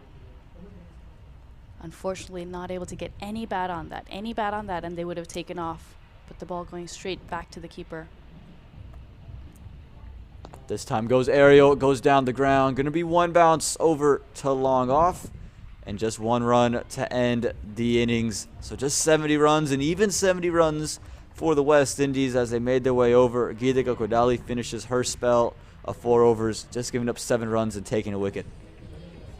A brilliant display of bowling and fielding here by USA, restricting the West Indies to 70 runs after the 20 overs. Only 4 wickets to fall, but very economical bowling from all the bowlers. Yeah, just an absolute display. We'll start with the batting card. And the West Indies, again, not what they were quite looking for. The early wicket of Shalini Samaru just kind of turned things astride. You had a decent partnership building between Ramnath and Janaba Joseph, but runs were just flowing. They were in the middle. Samaru Ramnath 14 off 28. Janaba Joseph 20 from 41. You had Cumberbatch just 5 off of 16, and Zaida James, he scores 17 from 24, and Azabi Calendar, she goes 3 off of 8. And you might just say it's a lot of maybe poor batting. No, it was just the masterclass with the ball in hand. Shivani, just take me through that bowling card. It was a brilliant start up front. Of course, West Indies winning the toss and electing to bat first, but Geetika Kodali at the toss did say she would have liked to bowl first, so they got what they wanted. Snigdha Paul and Suhani Thadani starting off so well for the US. And then Tia Gonzalez and Bhumika Badri Raju coming in, not picking up wickets today, Badri Raju, but bowling very economically, less than 4 runs and over. Snigdha Paul picking up 3, Geetika Kodali 1, but overall a brilliant team bowling performance. Extraordinary stuff here. Yeah, the bowling performance, an absolute team effort, and that's what you want. Talk about batting partnerships, the bowling partnerships were spectacular, and it's caused the West Indies to only have 70 runs on the board. And that means the USA, they'll need 71 in their 20 overs. We're going to take a quick break as we head into the second innings of this historic third match in this 5-match T20 series between the USA and the West Indies. Don't go anywhere. Again, 71 runs required for the USA to claim the victory.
Welcome back to Broward County Stadium as we're here for this historic T20 series between the West Indies Under-19 women's side and the USA Under-19 women's side. We just saw in the first innings here of match 3, the West Indies put up 70 runs in their 20 overs. So the USA, who've already chased down a total of 80, we need to go and chase down a total of 71. I'm Aman Patel and I'm here with Shabani Bhaskar, the talent in the group over there. Shabani, what do you make of this chase here for the USA? Too much there, Aman. Looking forward to this chase.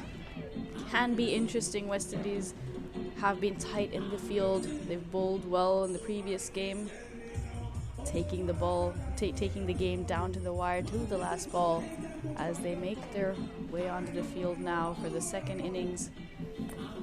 But they need to bowl like it's a 15-over game. Go for those wickets when the US is chasing 71, less than 4 runs and over. If the match goes to 20 overs, it's USA's game. And the umpires, they've made their way onto the field, and now so have the players. Again, the USA, they're going to need 71. The thing, though, is that can make it interesting. There's going to be a new opening pair. Both openers not in the 11 in this match. The previous openers in Chetna Prasad and Disha Dhingra, both of whom are going to be missing out. And so we'll get to see 2 new members come into the middle, and it is the 2 we talked about earlier, the 2 insertions into this 11. It's Mithali Partwardhan and Lasya Mullapudi. Yes, but a right-hand, left-hand combination right at the top. Lasya being a left-hander. We've only had 1 left-hander in the previous games for the US, Snigdha Paul. A tactical change, perhaps. And West Indies, of course, starting off with Katie Jazz Mitchell. How much of a revelation has she been for the West Indian women? Again, just was so good in that second match. We saw her win player of the match as well for her performance with the ball in hand, and just kept things nice and tight. Was able to continue and get amongst the wickets. She took 4 wickets, leads the tournament across her 2 innings with a 2.3 economy. Again, unheard of really in T20 cricket. Yeah, in the previous game, bowling her 4 overs on the trot, 1 maiden in that, only 8 runs, 3 wickets. Funnily enough, we see her bowl now, pulls up, but funnily enough, she only gave 8 runs in the previous game, and 5 of those were wides. So just 3 runs off the bat in her 4 overs. Well, that's a positive and a negative. If you're a pace bowler, you say, well, they can't touch me. Unfortunately, I'm giving them those free runs. And she'll be starting off to Mithali Portawardan here in the second innings. Starts off like she just has picked up where she left off. A little bit of shape away and right outside that off stump. Mithali watchful, leaving that ball outside off stump. Again, a different pitch today. We are using the middle strip for the first 2 games. This one, the far left.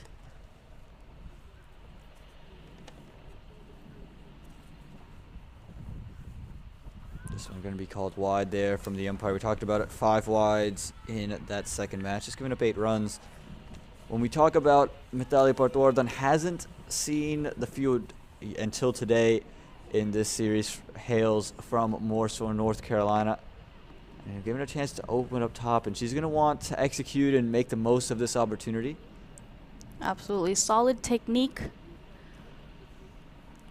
with good intent can be good at the top of the order. Well, you can An see appeal there. Looking for it.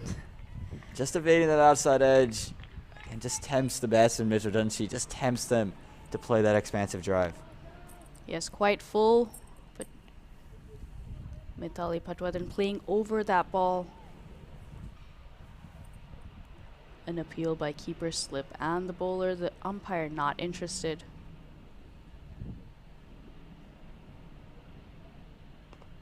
This time finally gets bat on ball. Mithali just pushes it out. Again, not a lot of runs to chase down for the USA. We're gifted that wide for their first run. But when you talk about the USA, we know that they just, they felt sticky almost at times, collapsing. They were 25 for 5, you mentioned, when chasing down 80 runs, and it was Geetika Kodali who came back in and turned the game around. As this one is uppish, it's going to fall short. It looks like of Zeta James out there, who's been holding on to that leg ever since the second to last over. Nearly the opportunity the West Indies were looking for. She's been brilliant in that point region. Wherever she's been in the field, she's been electric. But today, limping a bit, not 100%. Again, very hot, very humid. The sun has only gotten brighter. As this one right outside that off stump, a little hint away. This time Mithali just pushes it. Again, this is, you mentioned, it's like a 15-over game if you're the West Indies. You don't want to drag this one out. You want to take wickets. And this is the kind of deliveries, the kind of overs that build that pressure that could just force and create that false shot for one of these 2 openers. Yes, keeping it simple, keeping it tight, building that pressure with dot balls. Oh, what a delivery that to end the over. Just evades the outside edge of Mithali Portawardan. Just take another look. Again, she's been so good here. Mitchell lofts it up, and just that late swing away, coaxing Portawardan into that drive. Brilliant over. Just 1 run coming from it, and that too off an extra.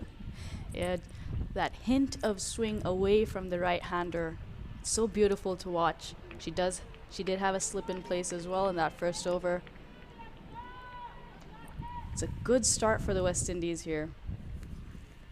I adore her action.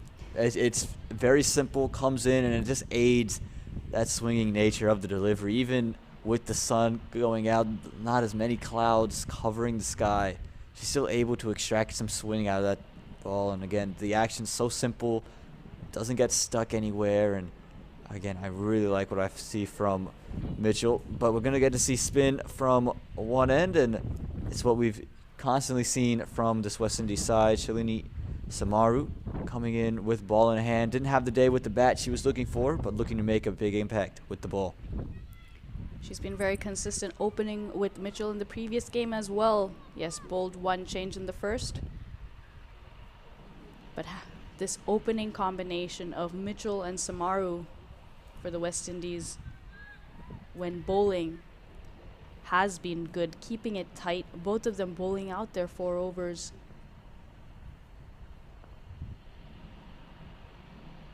A good start. She has an economy under 4. Again, only the 1 wicket to her name, but in the second match, 4 overs, 16 runs. In the first, 4 overs, 14. So, again, dares the batters to play big. And again, we talk about both openers, not a part of an 11 until today. And it's Lassia, who's on strike at the moment. Very talented young woman. Debuted for the USA when they took on Canada.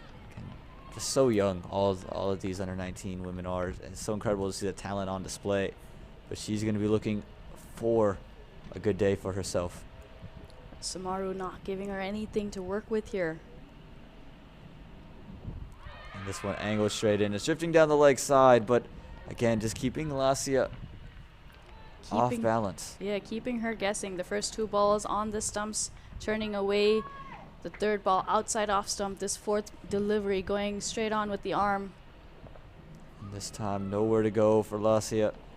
Again, it's just really good bowling here from Samaru. Doesn't do anything fancy. You can see she's been on a length pretty consistently. It's just the consistency in which she's doing it, and then that one variation just keeps the batsman guessing. Nowhere to go. This time the edge, and is given.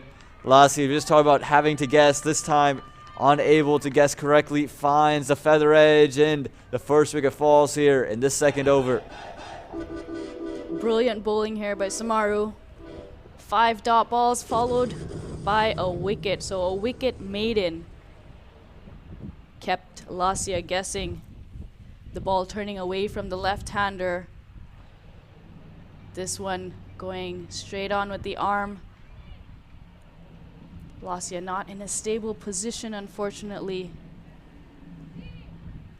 Big breakthrough for the West Indies. USA 1 for 1 after 2 overs. Couldn't ask for a better start if you're part of this West Indies squad, you're a West Indies fan. It's Aditi Chudasama, who comes in with bat in hand. One of the really big performers in that women's nationals for the USA just a couple of weeks ago. Going to need another big day with the bat. Haven't seen her quite convert yet in this bilateral series, and is not coming in with a spot where she can ease in. There's still a lot of pressure that the West Indies have put back on the USA.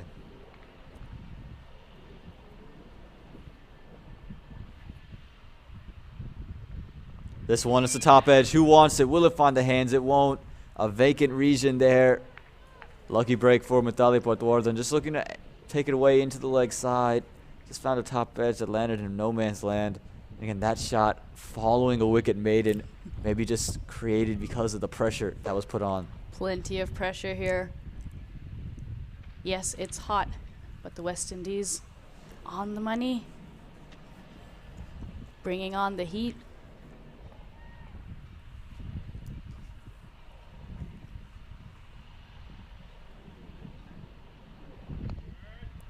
Chudasama just pushing that one away. She's good, a good driver of the ball, and very positive.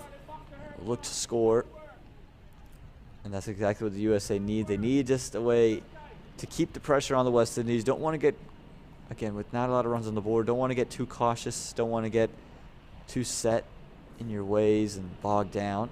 Want to keep the runs flowing. That's Mitchell this time straighter. And again, just bowling to her field. That's what we saw from the USA earlier today.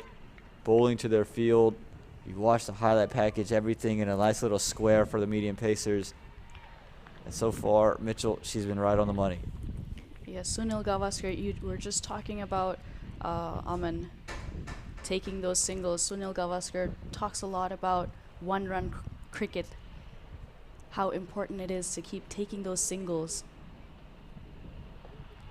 Well, there you go, a single on offer as it's tucked away into the leg side. Again, you're going to need to keep those moving. Just a required run rate of 3.92, so just looking at 4 runs and over. But just don't want to get too bogged down. Dot balls, want to make sure you're still positive if you're Bartwardan and Chudasama. Chasing 71 runs, you have a bit of a cushion to start slow, but you also want to try to keep up with the run rate, which is just above 3. This time it's lofted up, but only going to find a backward point. Zeta James, who still seems to be a little ginger over there, gingerly moving around, as Mithali Bartwardan just unable to find the gap through the offside. Nice looking shot there, opening the face of the bat, but straight to the fielder, unfortunately, for Mithali Patwardhan. Keeping it very tight here, Mitchell. Brilliant bowling. This one just gets away from her, falls over as well, and she's on the ground holding and clutching that left leg of hers. We're going to hope she's okay. You can see the immediate calls for the trainer, and you can see them just stretching it out. Again, a lot of ice being put on there already. Cleaning up. We're going to hope she's okay. Again, you can see the pain that she is in. Might have rolled her ankle. Just take a look here. It's that left leg we're watching. See it plant. See her get up here. Did a spike come through right there would be my one question. Because right there she falls. Did that right leg of hers, did a spike come through and scrape through?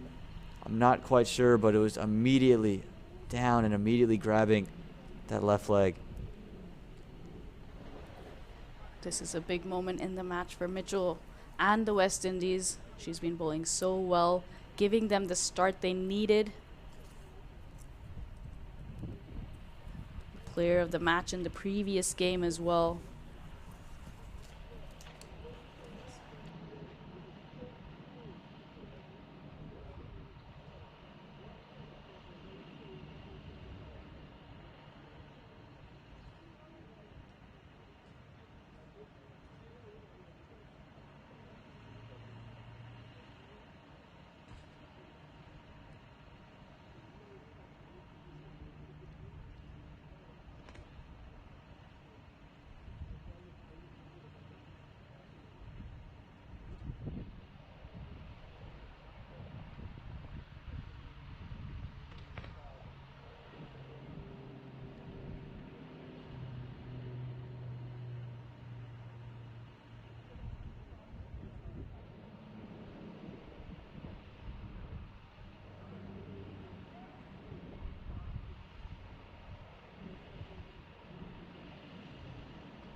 A stretcher coming onto the field for Mitchell.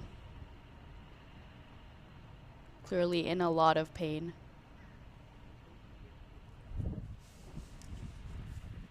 A big, big moment in the match here for the West Indies. It's never a good sign, and we're going to hope she is okay. Again, not just as a cricketer, but as an individual. You can see the tape already on that leg.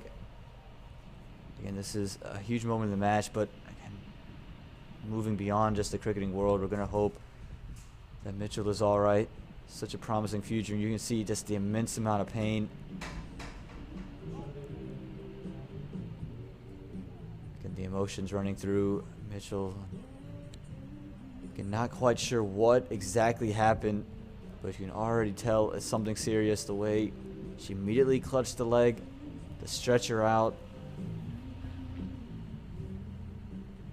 hopes and prayers with her and her family. She gets carted off the field.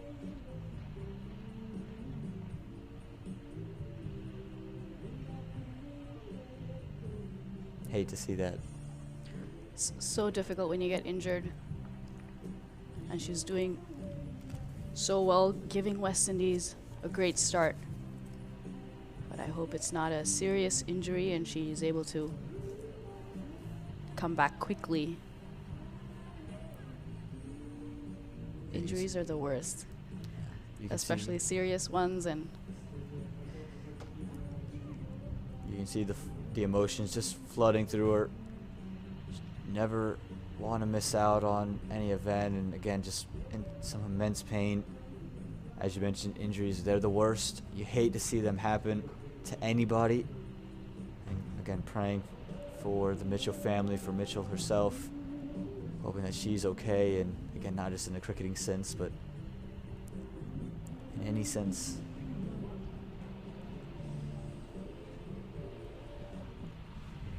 an injury does take a physical but also a mental toll on you.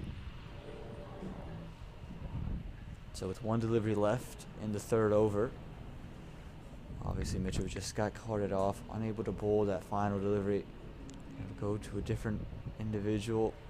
Janaba Joseph is coming on to complete Mitchell's over. A very good in-swing bowler herself. But that will mean that Janaba Joseph after this can only bowl 3 overs. But hasn't bowled a whole lot in this bilateral series so far. Yeah, just 1 over. Gave up 6 runs in it, as you mentioned, a little bit of in-nip in those overs. Just hasn't been utilized much with the ball in hand. I think that's why they've gone to where they don't plan on using her much. So they're okay using one of her overs here. Oh my God, a genuine edge. Well, maybe she earned herself an over with that delivery. Started moving away, came back in, and gets that edge of Mithali Parthawardan. Just falls short of first slip. A good end to the over there. Again, praying for Mitchell and her family. But Janaba Joseph pulling out a brilliant delivery for that one delivery that she had to bowl to complete that third over. USA has lost 1 wicket and has 4 runs on the board. But what a ripper from Janaba. She is a big in-swinger, and we could see that. She started off almost, as you said, angling the ball away to allow for that swing. It's never easy to start right away as a pacer. You tend to see maybe 1 or 2 warm-up deliveries. That one, she was on the money from the get-go, and if you are the skipper, might have to just look at Janaba Joseph once again and say, maybe we do give you a couple more overs. Maybe you do bowl your full quota. Just the way she started out. Again, the most swing I think we've seen all day. Absolutely. Of course, in the previous 2 games, playing under lights, a lot of swing under lights. The ball swings more. Today, a day game. Samaru continuing on the money again. Aditi Chudasama not able to get that away. Slip comes out, goes to a short fine leg position. Just pushed down the ground. No run on offer. Remember, Samaru bowled the wicket maiden and started off proceedings in the second over of the match. Got the wicket of Lasya Mulapudi. And it's the variations that she has. You saw a couple quick deliveries. This one just slowed it down. She's varying her length, she's varying her lines, and also the amount of turn she's imparting. This one lofted up. It's pushed through the covers. It's going to hit short cover, and they're going to get 1, but a good save there from it looked like the captain, Ashimi Munasar, putting her body on the line. And again, that's exactly what you want to see from your captain, leading from the front in the field. Brilliant commitment. Again, a diving stop to the left. Never easy.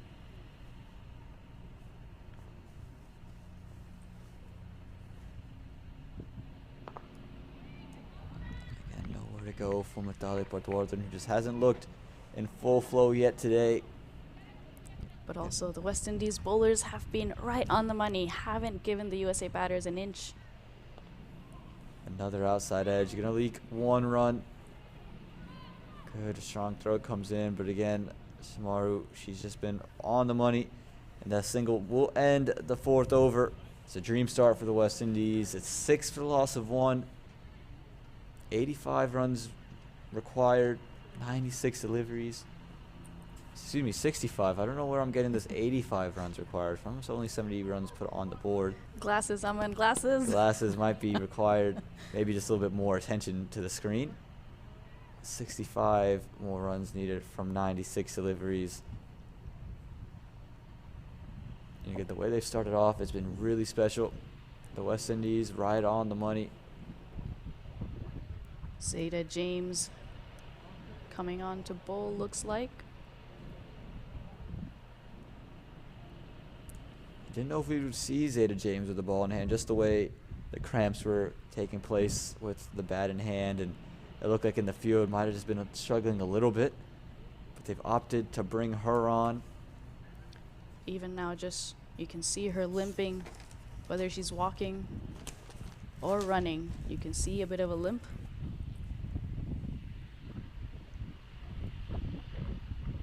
Zeta James in match number 1 bowled 3 overs and just gave up 4 runs, so you can imagine why they've gone to her.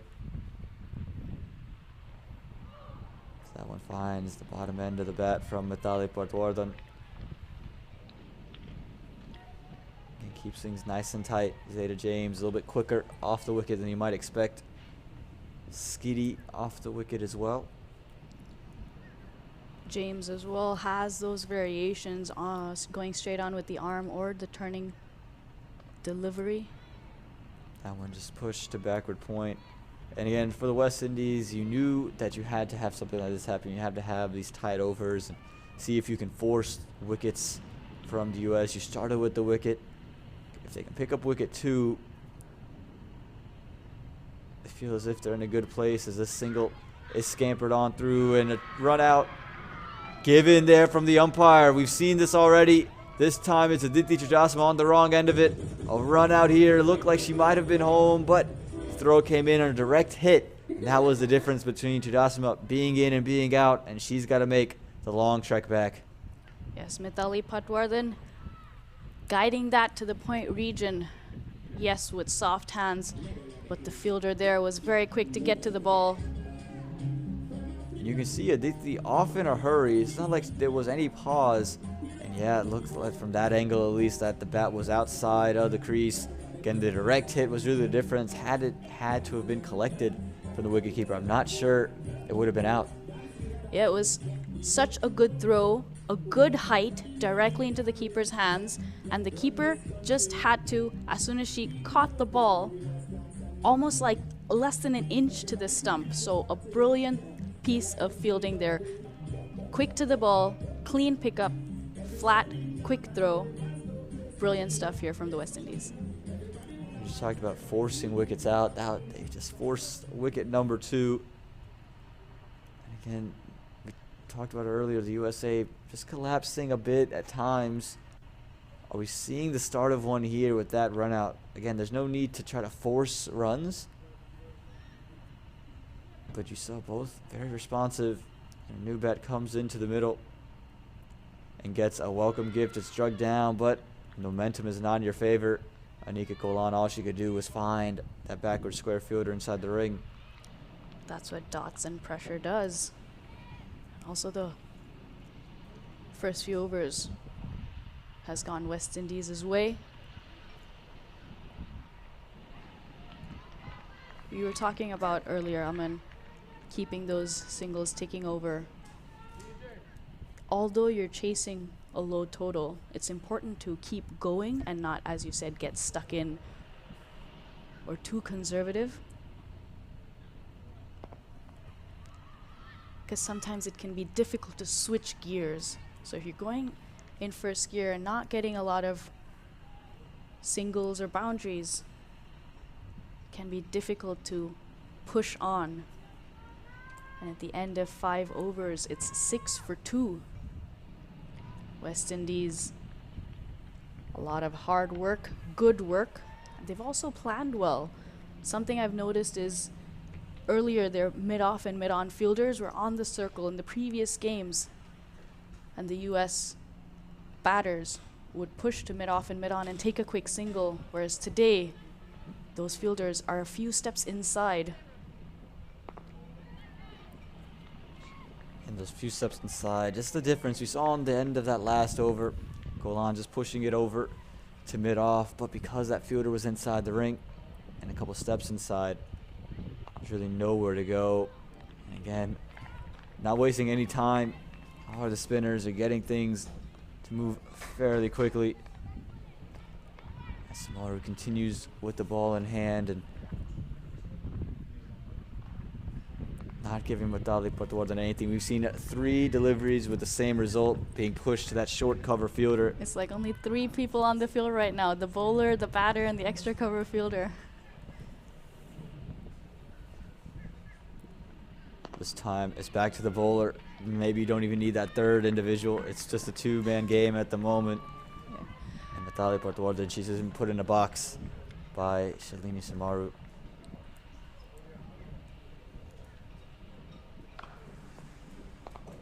This time just beats that short cover, and they go and take that quick single. Again, good effort in the field from the West Indies, and Mithali Patwardhan finally gets a single and brings Anika Kolan on to strike. What's been very impressive about the West Indies spinners as well has been they haven't given a lot of runs, yes, but they've also gotten through their overs so quickly. So that also puts a level of pressure on the batters. York's Golan this time. Like you mentioned, just flying through the overs. It's hard for anyone to keep up at this rate, and that does it. 6 overs gone. It's 7 for the loss of 2. Should be 9.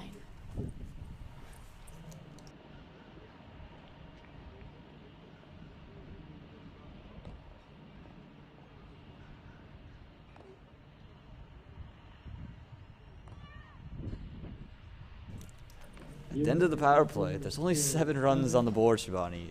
If you would have told the West Indies, hey, the U.S., they'd be chasing 71, but in 6 overs, they only have 7 runs, I think they would have taken that at the start of the day. Definitely.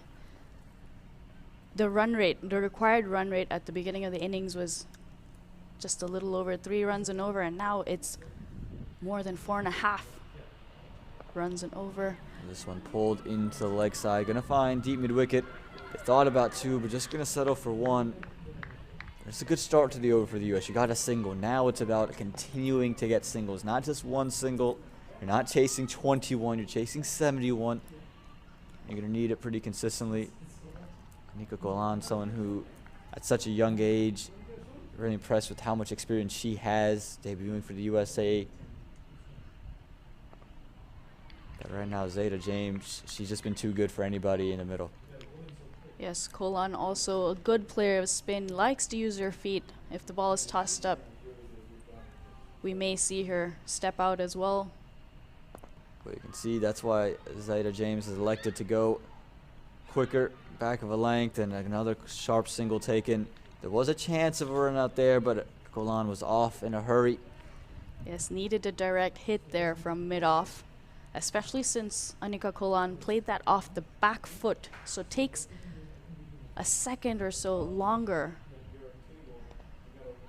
to get to the other side, but getting there comfortably on that occasion.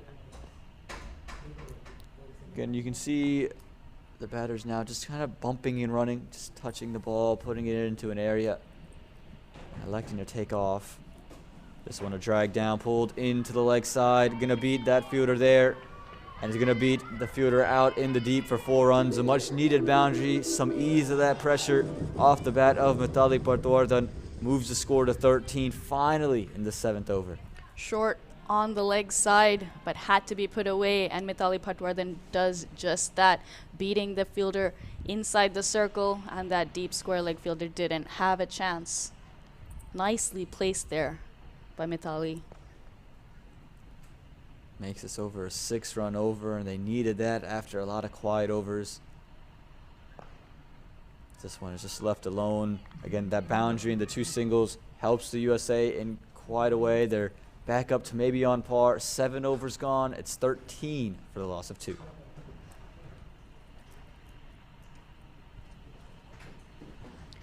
We've seen in the previous games as well, especially the second one, which the West Indies won, defending 100 runs. They started off really well. The first 8 overs went at just 3 runs and over, and they got 5 wickets. And the next 12 overs, the US scored at 6. Nicely played there by Anika Colin, pushed wider of the mid-off fielder. Positive stroke, positive stride forward. And the approach is just seeming to take a shift now between these two batters, understanding that they can't just sit around. They got to find a way to score. Don't need the big shots. As this one just beats Mithali Patwardhan, just came on a little bit quicker than expected. We talked about Samaru's ability to change it up, the variations. That one just coming on through a little bit quicker.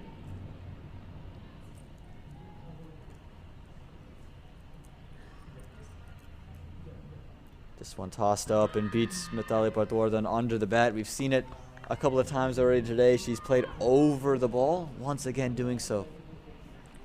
Going back to the first 8 overs and the next 12 overs in the previous game, one of the big reasons was Mitchell and Samaru bowling the first 8. But also, Geetika Kodali came in the 9th over. And with her at the crease, 74 runs came in those 12 overs. This one pushed through the offside, out to point. Throw comes in, chance of a run out. And yeah, it is. Golan has to go. The USA, it's unforced errors at the moment. Quick throw, quick collection, and quick rip of the bails. And Golan, she's disappointed. She felt she was in. But the USA, they lose wicket number 3 here in the 8th over with just 14 runs on the board. Mithali Patwardhan hits that towards cover. The cover came in nicely. Good bounce, clean collection, brilliant throw right over the stumps. Saw completing it, as you said, very quickly. Takes those bails off, which brings Ritu Singh to the crease. Again, unforced errors for the USA. We've seen runouts be almost a plague for both sides through the first 2 matches, and already 2 runouts for the USA today. If you're Mithali Patwardhan, you don't want to take and linger too much on those runouts. Again, it seemed both batters were willing to go. It seemed like they were very responsive to the calls. It brings out Ritu Singh, and again, Ritu Singh, very aggressive bat in her own right, and maybe what the spark plug that the USA quite needed this moment in time. Yeah, she will take on the West Indies bowlers, especially if it's in her area. Likes to drive the ball, gets plenty of power into those drives. Does play a bit of softball, and you can see the way she's brought her softball swing into her cricket as well. The way she uses her hips as she gets going today. Nearly chops it back onto stumps. Good over for the West Indies, just 1 run and the run out of Anika Kolan. And at the end of 8 overs, it's 14 for 3. The USA in a real spot of bother. That last ball again, Ritu Singh getting an inside edge and going towards the stump, but good technique from her to have her back leg between ball and stump.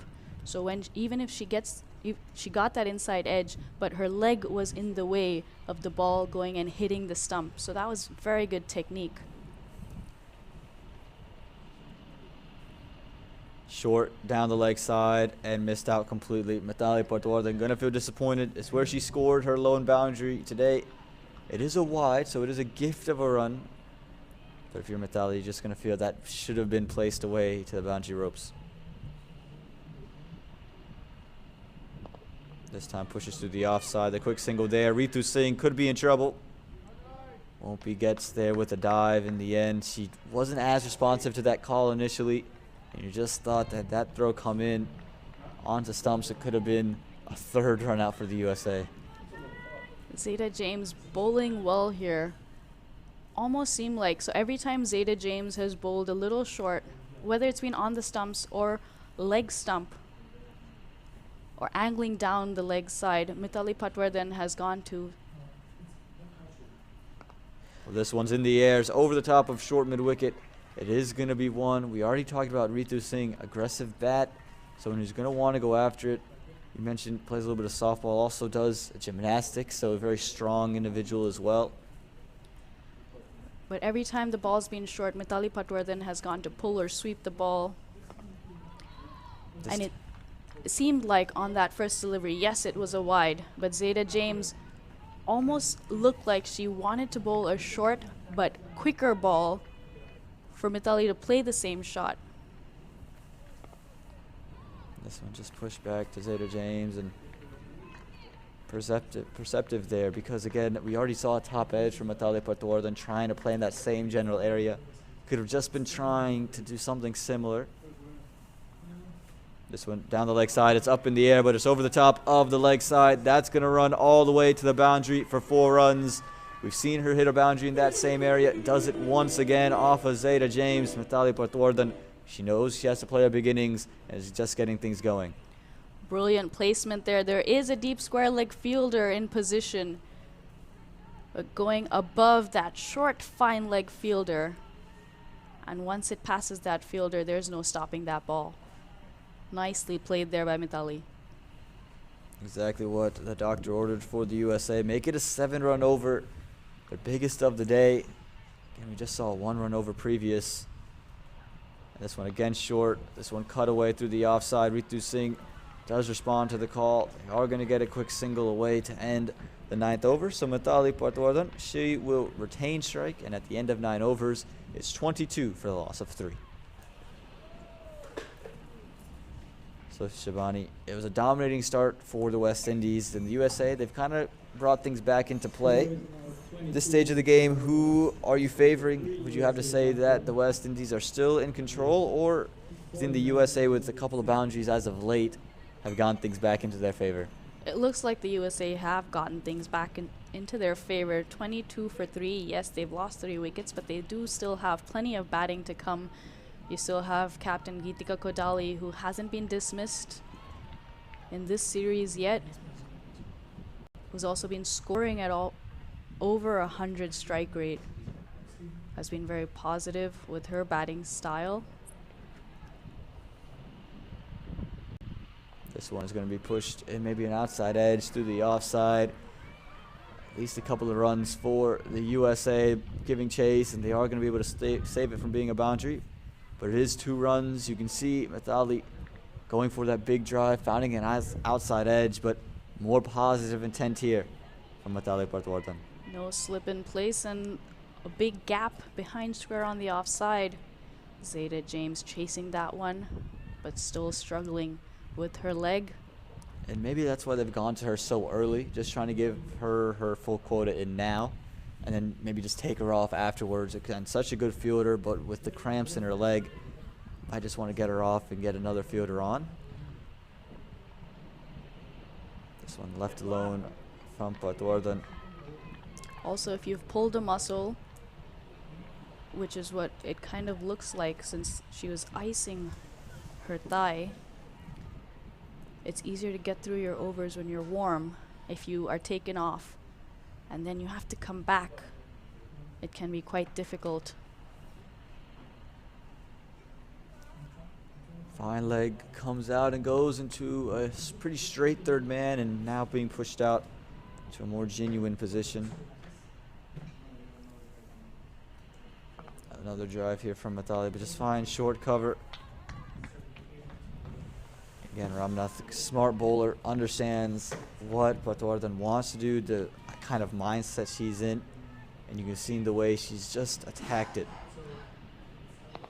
This time pushed, and a quick single taken. Ritu Singh gets there in the end. Again, just feels as if she's just a little hesitant to take some of these singles, and again, with 2 runouts already in the day, can't blame her for being a little bit hesitant to take some of these runs, but want to just make sure You have a clear head. Big swing down the ground. It's going to beat mid-off, and it's going to be 4 runs. This is what we talked about, the power of Ritu Singh. She's a very aggressive player, and she gets one in the gap. You know it's going for 4, and 4 runs that time for Ritu Singh. Good footwork to reach that delivery. It was full. Got to the pitch of the ball. Unleashed a beautiful drive down the ground. The mid-off was quite wide, picking that gap very nicely. Again, goes down the ground, this time straighter, but that mid-off has moved into the deep, so just going to be 1 run, and Ritu Singh will retain strike heading into the 11th over. At the halfway stage, it's 30 for the loss of 3 here at the USA. They need just another 41 runs from the last 10.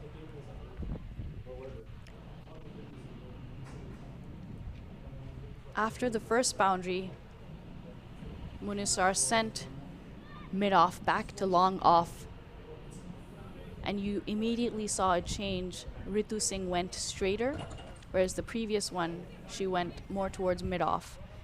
And this one, she went right over the bowler's head. A good adjustment there as well. Yes, it was only a single, but the idea was there. Yeah, and you mentioned it. Ritu Singh coming in with some impetus. How about the USA batting? Got off to a shaky start with Lasya Mulapudi. On without scoring any runs, played a maiden over. And then you saw 2 run-outs, one of Aditi Chudasama, 2 off of 10, and Anika Golan, who was 2 off of 7. Again, both undone at the keeper's end as Matali Patwardhan, who's been in there since the beginning, 17 from 33. Ritu Singh showing her shots off with a boundary in that previous over, 6 from 4. But the bowling, again, make no mistake about it, just like the USA have been really good, so have the West Indies. Starting off really well, the first 6 overs, only 7 runs coming off of them.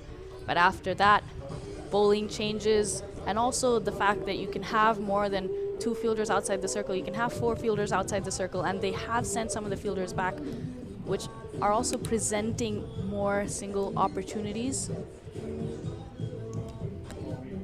And the economy rates, once again, pretty fantastic for the West Indies, and they'll be happy with the way they started. They've kind of let off a little bit, though. They're going to want to find a way to corral things back in, and they just had that team huddle. Just talking about how they're going to do it. With only 71 runs on the board, it's never easy.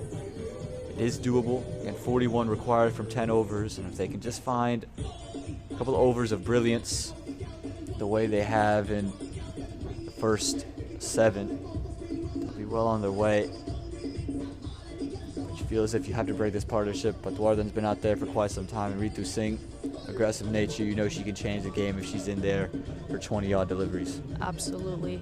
And what we've noticed from the previous games, West Indies start off really well, very tight, not giving a lot in terms of balls to hit or runs. They haven't been able to keep the pressure on as the bowlers are changed. Yeah, they'll be without Katie Jazz Mitchell.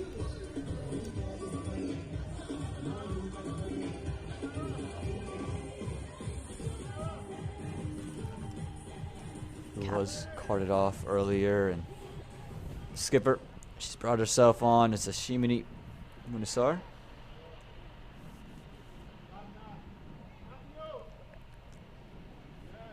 Although West Indies have a couple of off-spinners, each one bowls differently, different styles. Ashwini Munisar. Offering it up, it's sliced up into the air. It's just going to be over the top of the infield and going to be 1 run. You know Ritu Singh is going to chase anything with flight and with room. Didn't quite get the most of that, but throwing the kitchen sink at it enough to clear the cover fielder, bringing Mitali on strike. Again, just flirting with that wide line. A late call for wide there from the umpire, much to the distaste of Munisar, but it seems to be the plan. Keep it out wide, keep it away from the arc. This time start straighter, and was much quicker on that occasion too. Didn't give Butworthen the opportunity to square herself and send it over the leg side. We've seen a couple of dismissals in the series on both sides where a fuller outside off-stump ball has taken wickets. This one is cut to backward point. A quick single take, and Ritu Singh shows off the dive and gets home in the end. Again, we've already seen a couple of run-outs, a run-out into that same area. So for Ritu Singh, you know she's going to want to make this innings count. She's looked good, already a boundary to her name, and she's playing her natural game. A vital member of this batting lineup for the USA. And you can see how quick Munisar is ready to bowl. She's just been running back to her mark and getting these deliveries in quick, not giving the USA any time to think. Ritu Singh slashes this one through the offside, hits so firmly. It beat the fielder in short cover, but a great work out there at sweeper cover. Keeps it to just 2 runs. Again, it's felt like a certain boundary once it pierced the infield, but sweeper cover does well enough, keeps it to just 2. Yes, there is a sweeper cover in place, but that ball was hit so hard and wide of that fielder. Had to make a lot of ground. Great stop there on the boundary. Diving. The ball was always going away from her and getting it in.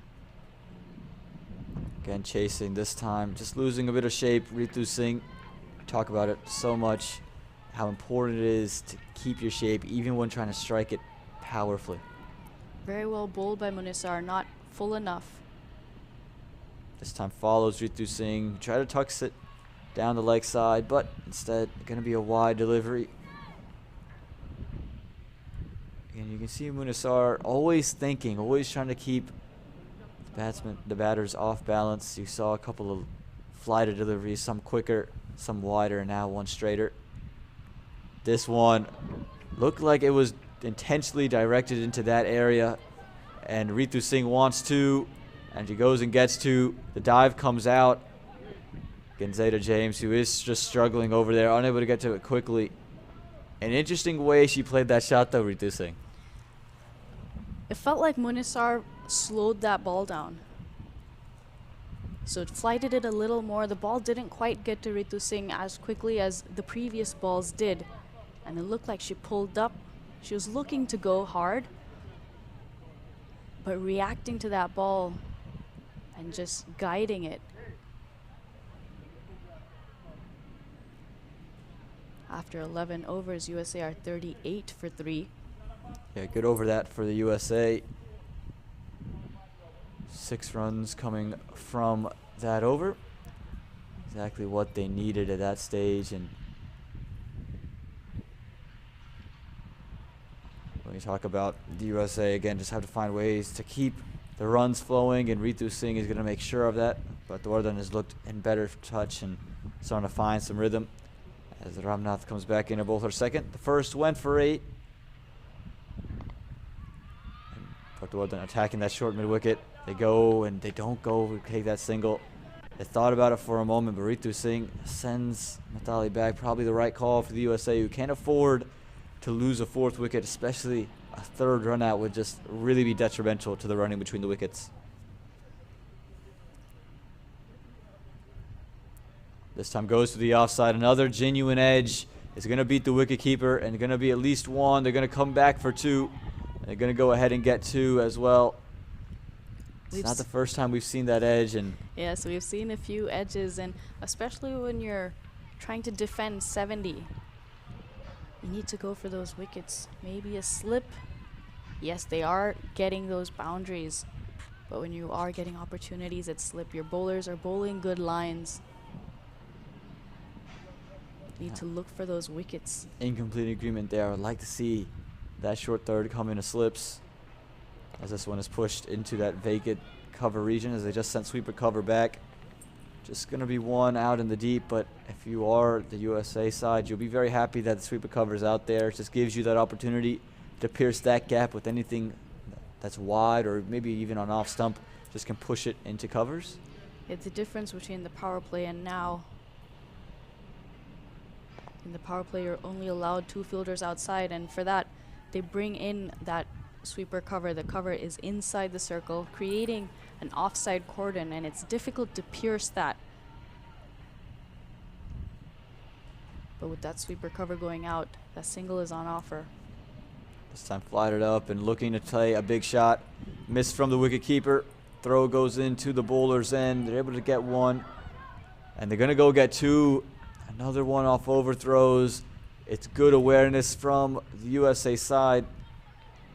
They're going to be giving us byes there from the umpire. Unforced errors now for the West Indies creeping in. Also the intent, as soon as Ritu Singh walked in, yes, her intent is there, but Mithali Patwardhan's intent is also being shown. It rubs off. Infectious energy is, and when your partner has good energy, you just feel, okay, I can do something similar. And at the end of 12 overs, it's 43 for the loss of 3.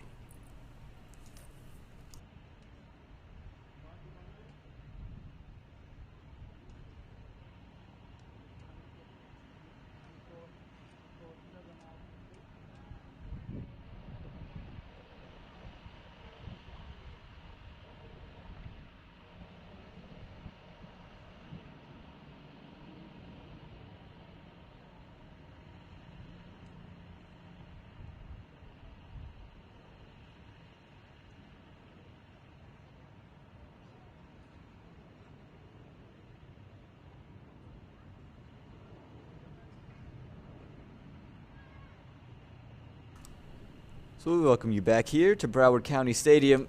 28 more runs required for the USA and 48 deliveries. These two have put on a good partnership, Ritu Singh and Mithali Patwardhan. Again, I'm Aman Patel. I'm joined by Shabani Bhaskar, who, again, has just been a part of all these matches and has seen some historic finishes and some great matches. We're in for another absolute stunner, as the captain has the ball back in her hand. Ashmini Munasar.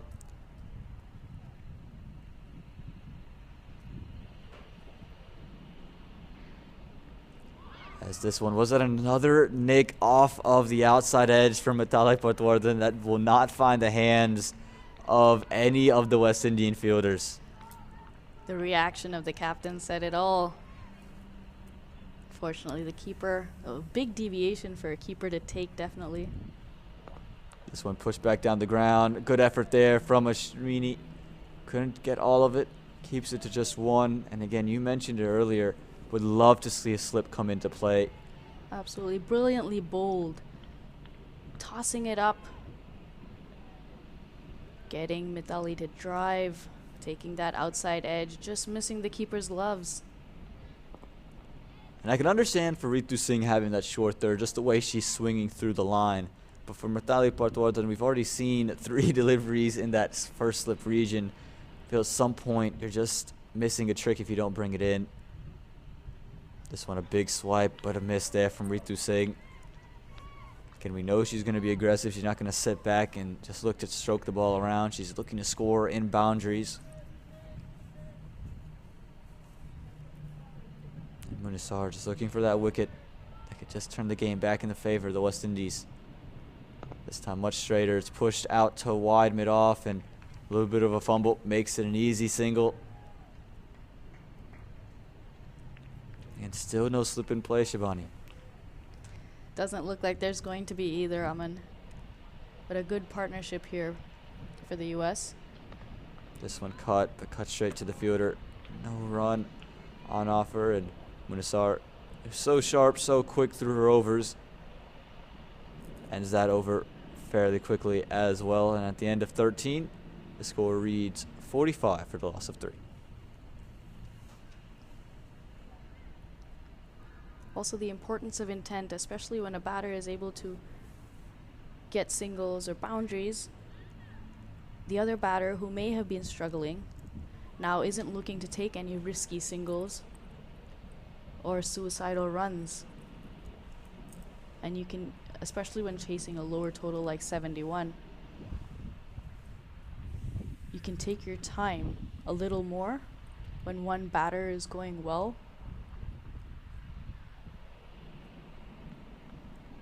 Few field changes here.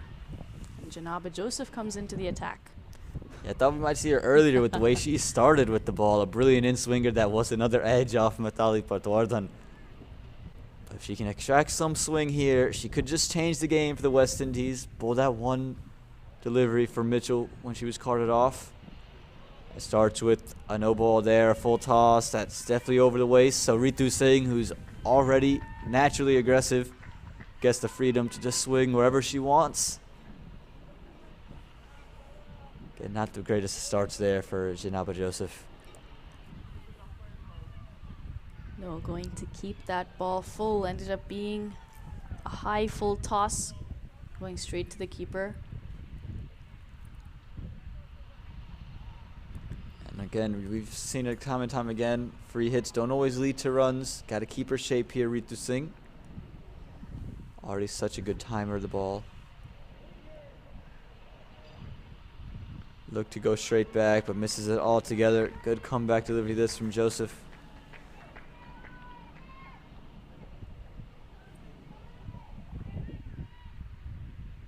So there were two no balls, or two reasons for a no ball on the previous delivery. One, of course, the height, but the other, they had 5 fielders outside the circle. Almost lucky for the West Indies that both of them happened on the same ball. That one not deemed wide from the umpire, that late movement. Ritu Singh not happy about it.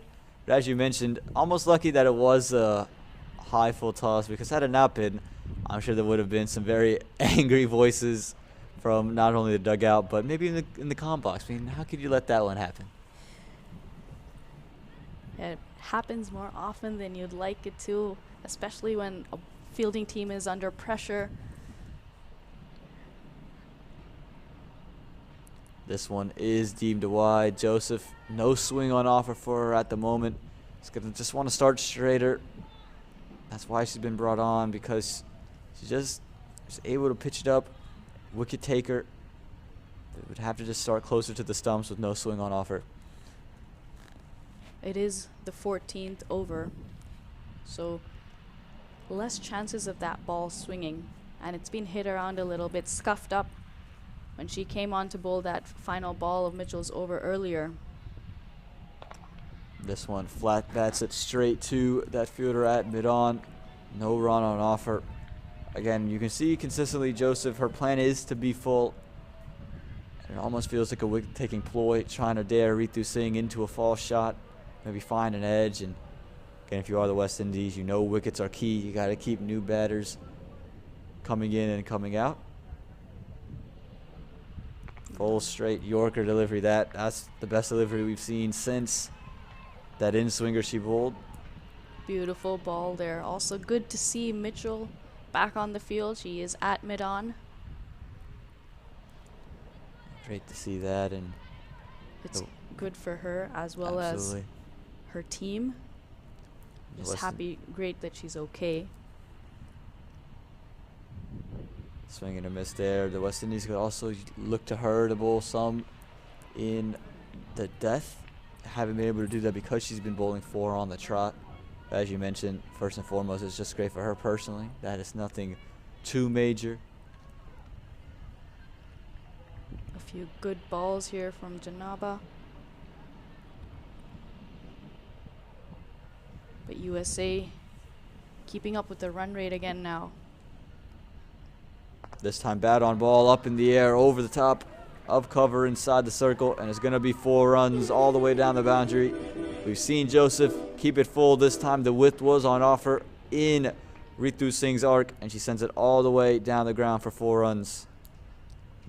Ritu Singh unleashing a powerful drive over the top. You see those hips come into play, imparting so much power on the ball. The ball was gone in a flash. In a flash, indeed. That'll do it for the 14th over. It's 52 runs on the board, 3 wickets down. The USA, after the initial scare, they've really fought well back into this match. Ahead of their run rate now. And Munisar, captain, continuing. Can she get a breakthrough for her team here? Well, with another one, another edge from Vitali Partwardan, and another delivery where there's no slip. We've been screaming it, Shabani and I, put a slip in, and still no one has been listening to the comms, apparently. They are busy playing, though. But This one is cut through the offside over to sweep recover. Gonna be one. But again, you just have to feel, this is the 4th time that's happened. It's just at some point, you just have to be willing to put a slip in play. If it beats slip, it beats slip, but you're giving yourself a wicket-taking option.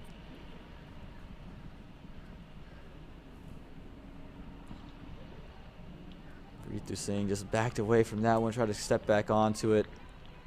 Munisar not giving up an inch. a slip, especially for when Munisar is bowling. Bowling really tight. Only gave 2 runs in her last over. This one just nudged down the leg side. Gonna be at least 1, and they're thinking about 2. They opt out of it as the fielder in the deep behind square comes around.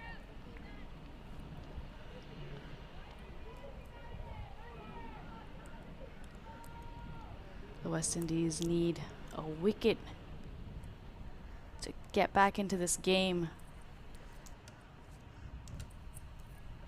This one pushed straight back. It was aerial for a moment, but away from Munisar. Able to get 1, and Mitali Patwardan, who was just struggling early on to find the singles and the gaps in the field. As the field's expanded and opened, she's been really good at just pushing the balls around and just collecting ones and facilitating to Ritu Singh.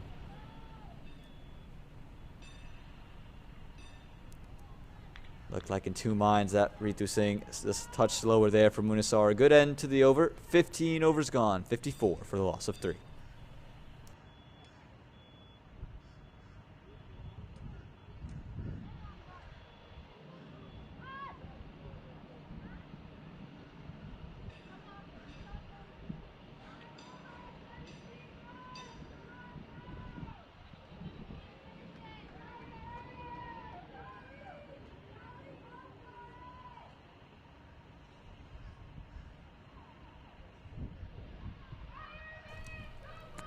Welcome you back to Broward County Stadium. The USA, they're on their way here. 54 runs on the board, chasing a total of 71.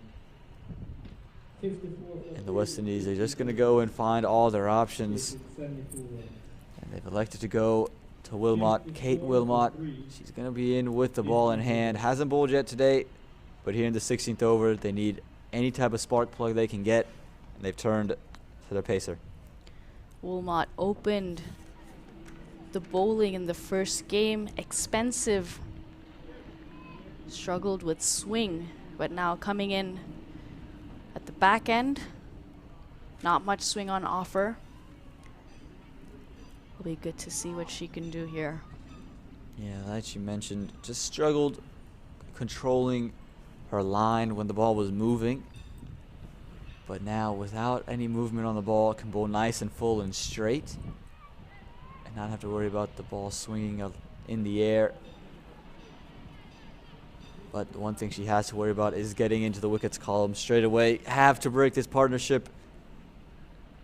Let's just stem the flow of runs. Full straight. Just worked into the leg side. And again, that's got to be the plan here from Kate Wilmot. We saw her do it with the new ball in hand. Just struggle to control that swing. Like you mentioned, ball scuffed up, 15 overs old. Not going to be any swing on offer. That one going full and straight, angling it into the stumps. This time short, strays down the leg side, going to be wide, and a couple of runs as well. Going to be 4. Beats third man inside the ring, who gave chase, a valiant effort, but couldn't do it. Wilmot trying to angle it into the stumps, just struggling with the line. Started far too straight, and an easy boundary there. 5 runs to the USA. Unfortunate there for the West Indies. Too wide, and the keeper was not able to get to it. Now we see that third man was wider, coming finer. Almost behind first slip.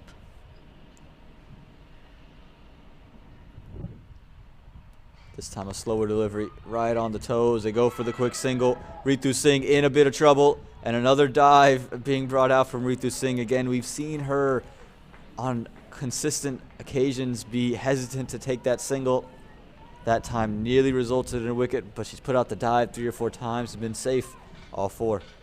Yes, Mitchell there at mid-on, sorry. A better throw could have had Ritu Singh in trouble. But Ritu Singh uses the dive as part of her running between the wickets, looks like.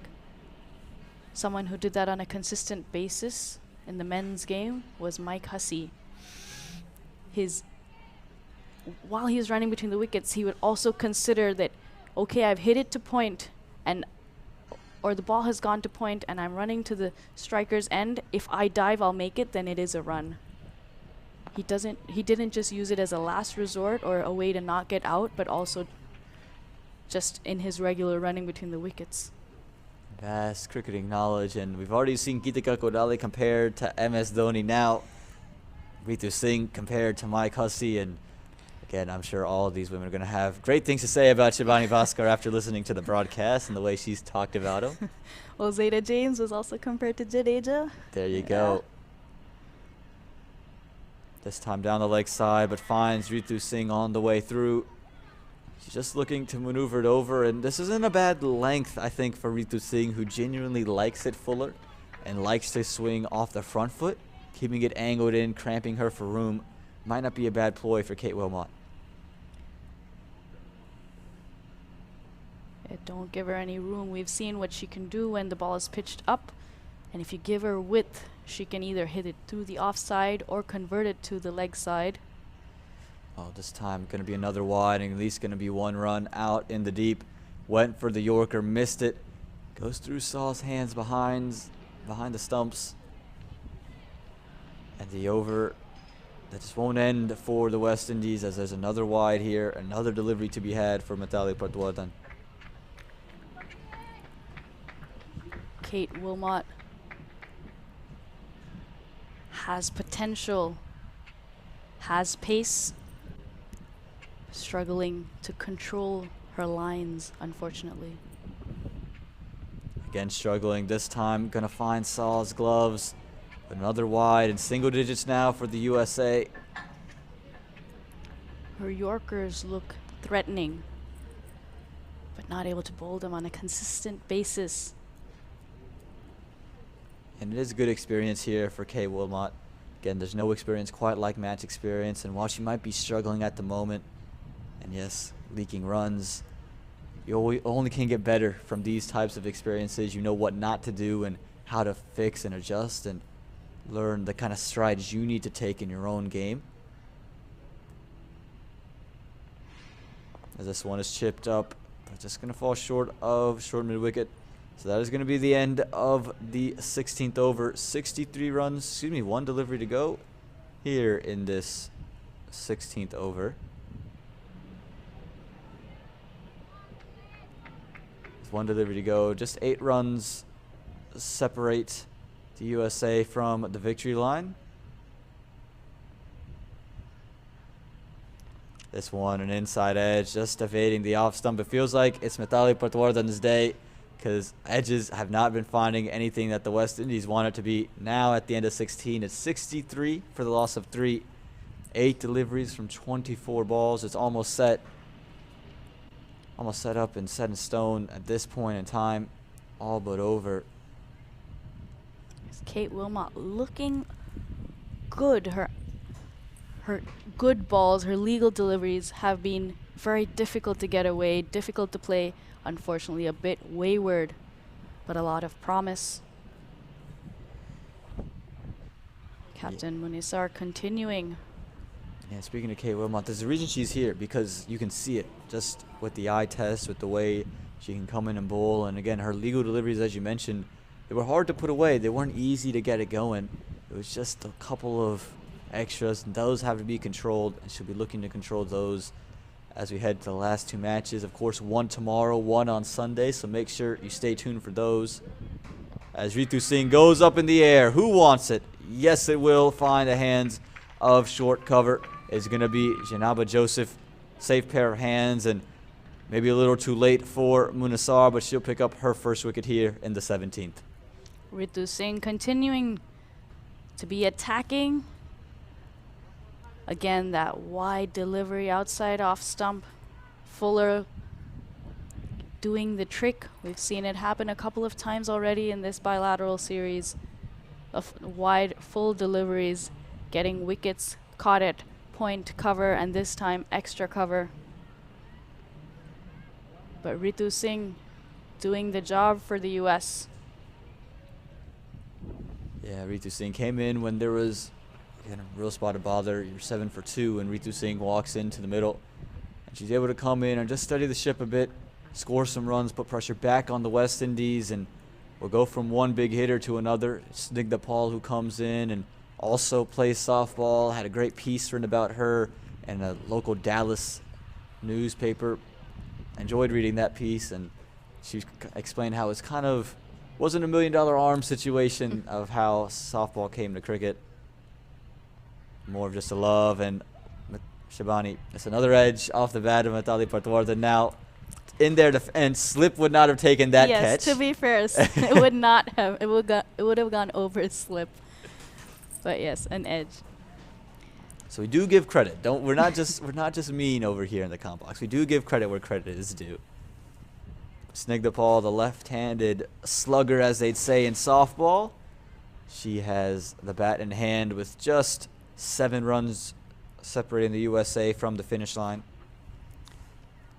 Snigdha was batting really well in the last game. Second game, made 13 off just 15 deliveries, but was out to a brilliant run out. Flat throw from the deep, right over the stumps. Munisar to Snigdha Paul.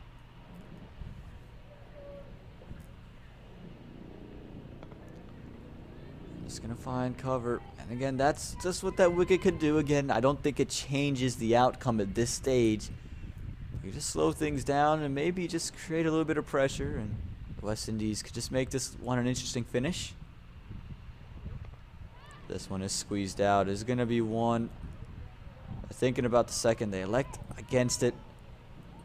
Again, almost a certain finish here for the USA, barring something remarkable. Again, we've seen double hat tricks on American soil. And could we see it? Is it in the cards? Again, rather unlikely. But you always keep the hope up. You always keep the hope up. Possibility is always there. This one pushed, and Munisar does well. Good stuff there from her off her own bowling. Not giving up, showing fight. And if you are the West Indies, that's what you want to see heading into the final 2, the fight being given from your side. It is still a series that is wide open. The U.S., after their win today, will go up 2-1. 2 games to play. Can still get a chance to win it. Mithali Patwardhan, a swing and a miss for her there. The ball just bouncing over Mithali's bat. Great bowling. Good spell from Munisar. 4 overs, 15 runs, and a wicket. And that'll do it. 17 overs are gone. 65 runs are on the board. 4 wickets down. Again, just rounding out towards the end of this run chase. Just 6 runs needed now off these last 3 overs. They should look to finish it off by the 19th over, ideally. Don't want to leave anything for the last over. We talked about last over madness already earlier today, so you Yes. never know what could happen. And Shanaba Joseph is coming in again, a bit wayward in her first over. Starts off well to the left-hander. Snigdha Paul sends Mithali Patwardhan back. And again, if you're the West Indies, you're just trying to make the USA bat for as long as you can possibly can. Just make them sit out there and have to play all 20 overs. Yeah, push them into the 20th over. See if anything, a miracle can happen. But the way the West Indies bowled the first 6 overs, absolutely brilliant. Nicely played there. Clipped off her pad, Snigdha Paul. Wilmot in the deep keeps it down to 1. Yeah, lefties always historically good off of their pads, and just because some deliveries just drift down that leg side for them, you see them play pretty fine. And guessing the ball good with deliveries on her pads as well. Punishes even the good balls. You can put those away. And just coming in, not missing a beat, pushing the balls around. Just 5 runs separating the USA now. And Mithali pushes this one away from short cover. Gonna be 1. Gonna take the slow route. The USA gonna just get those singles all the way over. Again, for the West Indies, the positives, the first spell that they bowled of those 7 overs, really phenomenal. Again, they kept the game interesting and made it seem as if they could have pulled something off. I thought Zeta James getting some time in the middle was also a good part. Shinapa Joseph as well. This one's a full toss up in the air. Oh, what a take. Nearly spilled it. Came off. You can see the expression. Just sheer shock from her. Mitchell, who was carted off earlier, comes back on. It bounces off of her chest, bounces out, and reaches out with her left hand and snags it. Gets the 5th wicket to fall. I just love the expression on Mitchell's face at the moment. Is there a twist in this tale? Juggling that one, but taking it in the end. Sneaked up Hall goes. A full toss. Trying to possibly go over the top, getting a boundary. 2 juggles. Oh, yeah.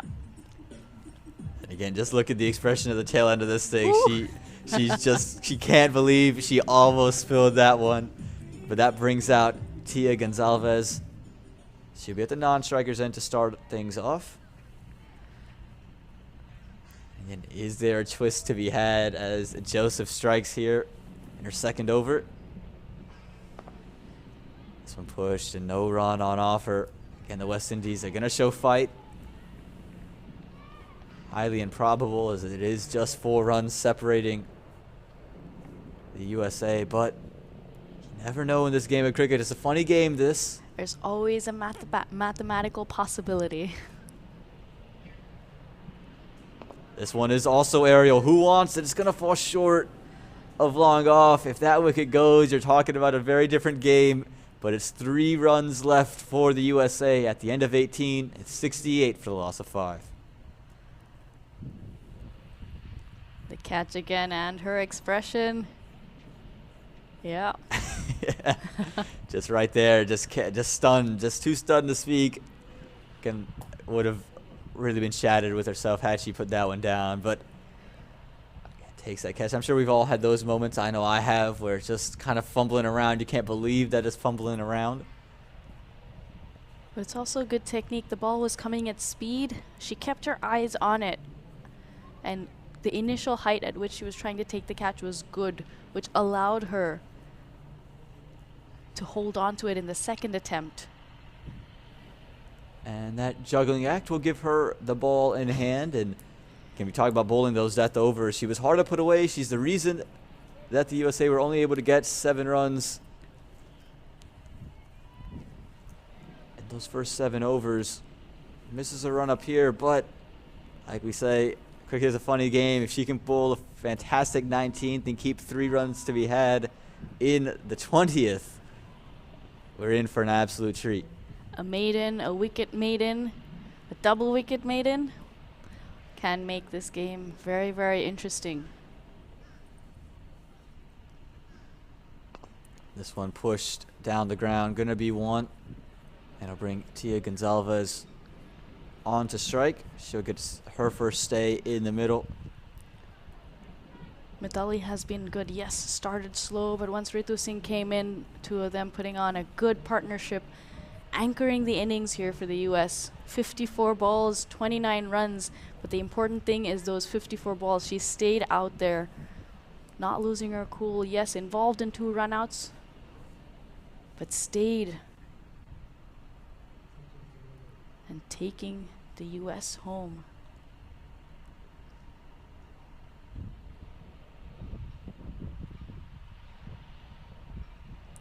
What a delivery that from Mitchell. You could just see a little bit of late nip there.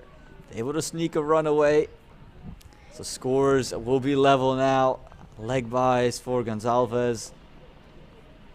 And 1 run separate the USA from taking a 2-1 lead here, a commanding 2-1 lead. And this historic 5 T20 International Series between these two nations. This one aerial down the ground and nearly finds the hands. It's going to be a drop catch. That's the way the USA will win. Mithali Patwardhan, she'll remain not out. 30 from 55, and I don't think any of the players quite realize it yet, but there it is, a single to win the game. The USA, they claim victory here with 9 balls remaining, with also 5 wickets left in hand. Great game from both sides. USA bowling really well to restrict West Indies to just 70 runs. West Indies came out all guns blazing with their bowling. 6 overs, 7 runs, and wickets as well. A few run-outs.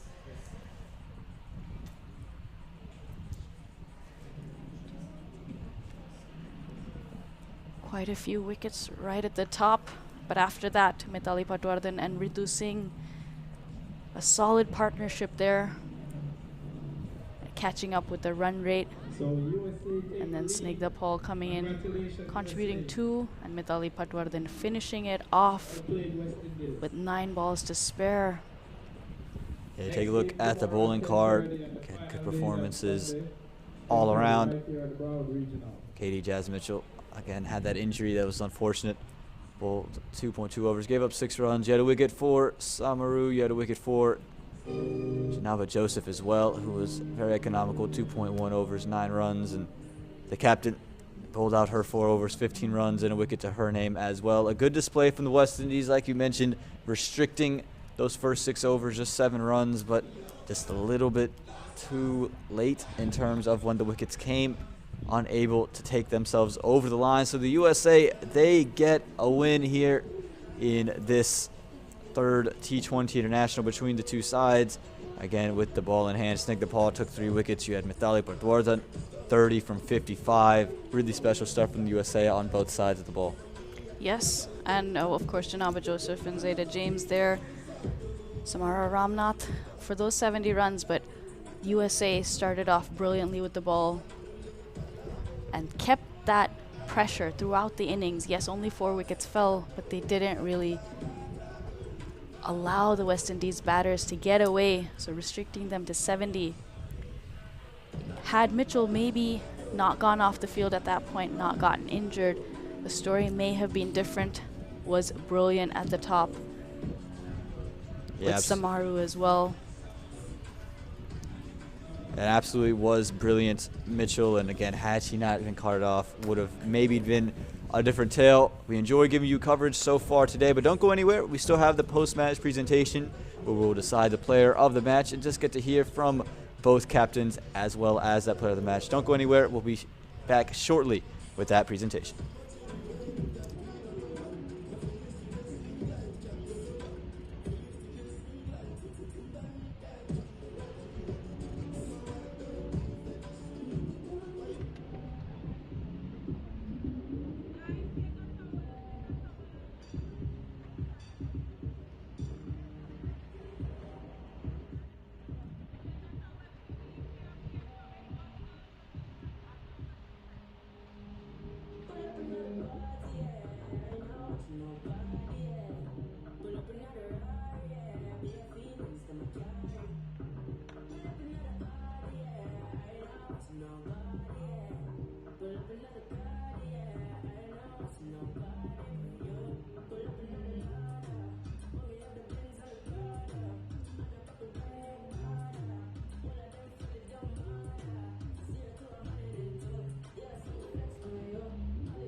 Hello and welcome to the post-match presentation here after match number 3 at Broward County Stadium between the U.S. women's under-19 side and the West Indies under-19 women's side. We just witnessed an incredible 5-wicket win for the USA, chasing down 71 with 9 balls in hand. An absolutely outstanding match, and we know we have 2 more coming, 1 tomorrow and 1 taking place on Sunday. First up on this affair, I want to have the West Indies captain Ashmini Munisar to come and just have a couple of words about the match that just took place. Again, Ashmini, you won the toss today, elected to bat. Things just didn't quite go right for you guys today. Well, I thought that we just needed about 30 to 40 more runs. As we saw in the second half of the game, the girls put up a very good fight, and probably saying even to 10 more runs, we would have defended that. Yeah, an incredible start for you guys. 7 for 2 were the USA women through 7 overs. At that point in the game, I'm sure your side must have felt that you guys had an opportunity to win the match. At no point did we felt relaxed, because we know of their capabilities. But I think we slackened a bit down in the middle overs, and I think that's where we lost the game. Yeah, I thought you were impressive with the ball in hand. You had a couple of good, impressive performances with the bat. What lessons are you taking from this match into the match tomorrow and on Sunday? Well, as you said, we had some good performances with the ball, with the bat, and as well in the field. But go ahead and into tomorrow's game, we'd just like to build on that and come out on top. Well, tough luck today, but good luck for tomorrow's matches and the matches all the way through. Thank you very much. That is the West Indies captain, Ashmini Munisar. And now we'll have the winning captain from the USA, Geetika Kodali. Geetika, you mentioned at the toss, had you have won, you would have liked to bowl. You got the chance to bowl. What do you think your girls did so well today? I think we did very well to defend, keep them down to a low total. I think our bowlers bowled great lines and lengths, and we had a lot of support on the field from the fielders as well. Batting-wise, we would have liked to chase it down a little more comfortably, but we did end up getting them down to a low total that we could chase pretty easy. Yeah, I mentioned earlier 7 for 2 after 7 overs. What was kind of the thought process going through your mind and the minds of the dugout when that happened? I think we would have liked a little bit more intense from our top order, middle order batters, because we were sort of digging ourselves into a hole from the beginning. But I think we did well to make up for it in the end. Ritu Mithali putting up a pretty good partnership for our team and getting us over the line. You mentioned at the toss how your bowlers had really been carrying you guys through the day. Well, Suhani Thadani, Snigdha Paul, yourself, bowled really phenomenally throughout and just kept the pressure on the West Indies. Yeah, I think we did very well. It was a team effort, truly, because we had a lot of spin overs that were keeping the pressure on them really well.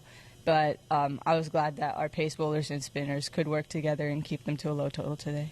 Well, congratulations on the win today. Good luck moving forward here in the last half of the series. Thank you. The captain of the USA, Ms. Geetika Kodali.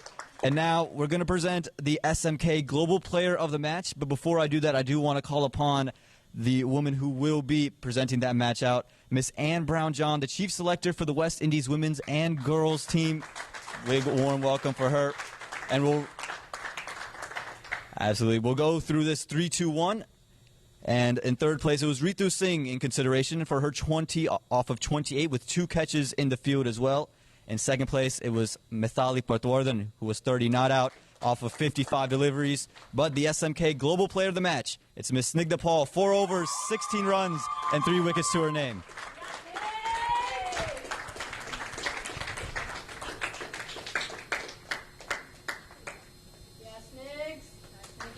Snigdha, just stay with me really quickly. 4 overs, 16 runs, and took through 3 wickets. You were so consistent on the day. What was your thought process going in? My thought process was just bowling the lines that my team wanted me to and going through with the team plan and just keeping it tight and trying to get the wickets. Well, you've been bowling tight all tournament long. Haven't seen the rewards in the wicket column. How good was it for you to get your first 3 wickets today? I was really happy that the field supported me because we have had some issues in the past, but I was really excited that our team supported me and we were able to get the wickets. Was there a wicket that stood out? The first one was kind of special, the swing away, but was there one that you had that really stood out to you throughout the day? I think that one was the best one, in my opinion. Well, congratulations on the day and good luck in the future. Thank you. Well, there you have it. The SMK Global Player of the Match, Snigdha Paul, for her 4 overs, 16 runs, and 3 wickets. We appreciate everyone who's tuned in all throughout the day. And for Cricket Clubs, for USA Cricket, for Cricket West Indies, for Shabani Bhaskar, I'm Aman Patel signing off, and we'll see you right back here at Broward County Stadium tomorrow.